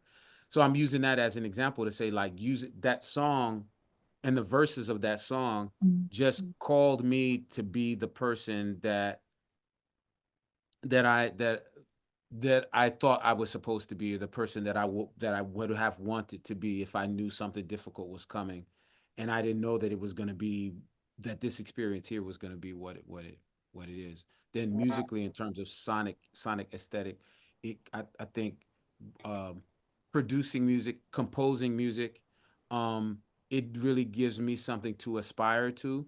So like there are all these great, composers and jazz musicians, drummers, specific kind of musicians that I listen to a lot.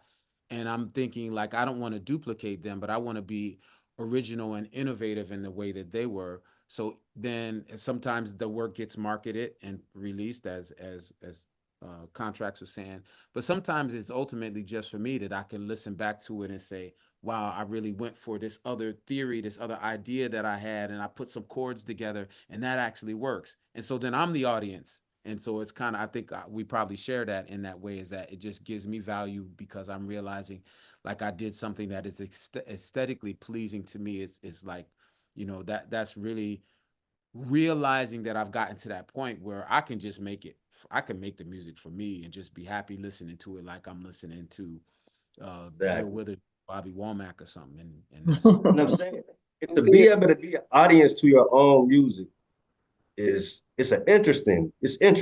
yeah. Mm. Hmm. Like you And said, with your writing, it's priceless too. Yeah, it's because priceless. Yeah. it's Yeah. like because if you don't have that and all you can do is always try to make something to please somebody else and you don't know who that somebody else is, that's That's a that's struggle. miserable. Yeah. Yeah, that's a struggle. Yeah. Yeah, beautiful. Thank you for sharing. I like that. So it's like you're giving messages for your future self that in that moment you couldn't see what you were doing, but down the line you're like, oh wow, I needed to hear those words. That's really powerful. Yeah, Thank and you. it's journaling. It's like journaling for a writer. Yeah. Yeah. Yeah, that's dope.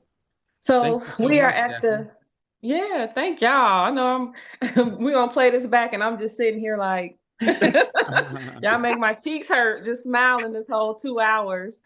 We Yeah. are at the top of the hour, it's 2 o'clock. But before we wrap this up officially, I want each of you to tell us how we can get in contact with you and maybe one or two things that you have coming up. So let's start with you, Tino, Kontrax. So right now, oh, but you can reach me at on Facebook. I'm RH Valentino, but as far as the platform, the Beat Lounge, it's the Beat Lounge all the way across the board, except for Instagram. It's at Beat Lounge. I couldn't put the on there, but it's for everything else. It's the Beat Lounge. The website is the Beat Lounge Ltd.com. The LTD separates me from any other Beat Lounge that you might find on social media. So it's the Yeah. Beat Lounge Ltd.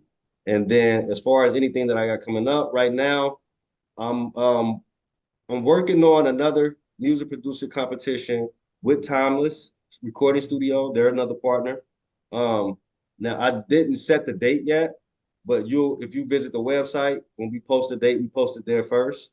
And then I'm working on connecting with a platform called The Pressure Session, who has a radio station on 88.3.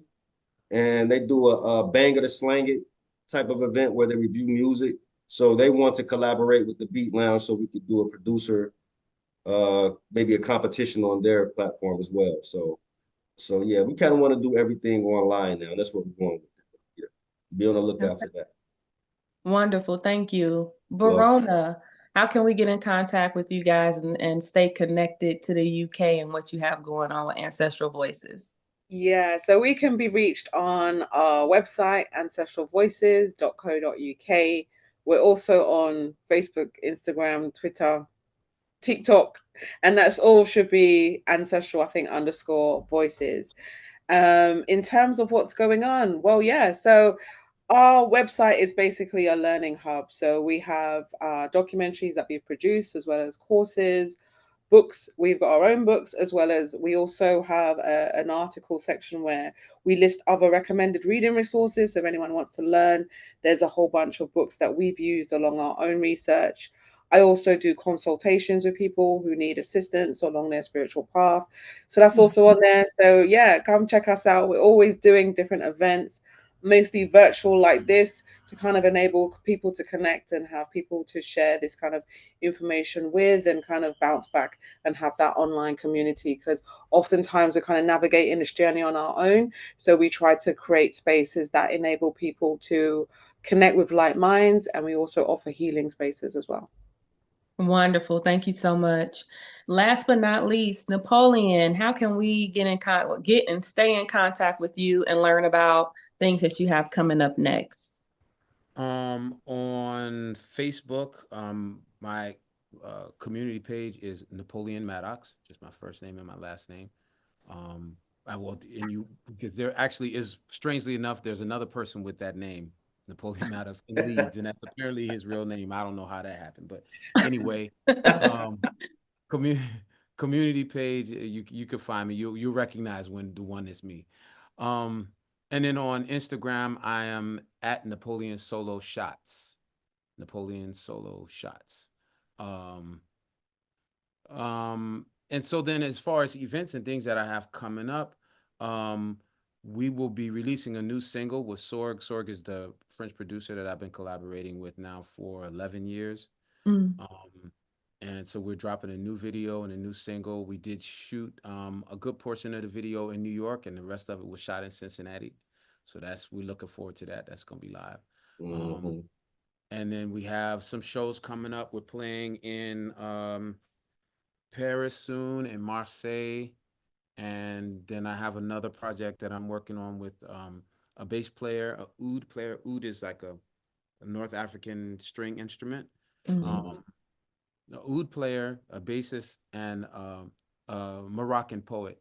And we will be playing in Italy. I can't remember all of the places that we're going to play. And then so the last two things I would say is that we have some exciting events coming up with the Underworld Black Arts Festival, myself and Kimberly, continuing our series, the UBAF 360, with that we kicked off at NCBAE headquarters, and we had a great time. And then the last thing, so the UBAF 360 is basically, instead of just having the festival once a year in the fall, we'll have different events leading up to it that carry it into like a year-round kind of calendar event. Maybe every 2 or 3 months we'll have something. So we had the first one already a couple weeks ago, and that was beautiful. And then the other thing, not last, but the other thing that I'm going to be sharing more and more with the public is my visual work, my visual artwork. Actually, this is an example of my visual work. Yeah, that's dope. I was checking that out. Yeah. So, just putting more time and intentionality into fusing the different disciplines and having art up at places where I'm performing or planning exhibits where we can host various events, and probably one coming up in the next 6 to 9 months at NCBAE. Yes, wonderful. We love to have you guys back. All right, y'all. Thank y'all so much for taking the time to be with us, to be with me on this. What is today? Sunday? On this beautiful Sunday. This was a beautiful conversation, a lot of great points with some really dope people all over the globe. Again, I'm Daphne Thomas. I'm the founder of the National Commission for Black Arts and Entertainment. This was NCBAE Global Arts Connect, where we are connecting you guys to artists, creatives, and just dope people all over the world. Again, thank y'all so much. I'm going to figure this out, so next time we won't have no crazy stuff popping off. This was my first Zoom event. Yeah, we got to edit that wait first to see the next one. I can't still wait to see the next one, because I think this was really great. The conversation. It's been brilliant. Thank you. Yes.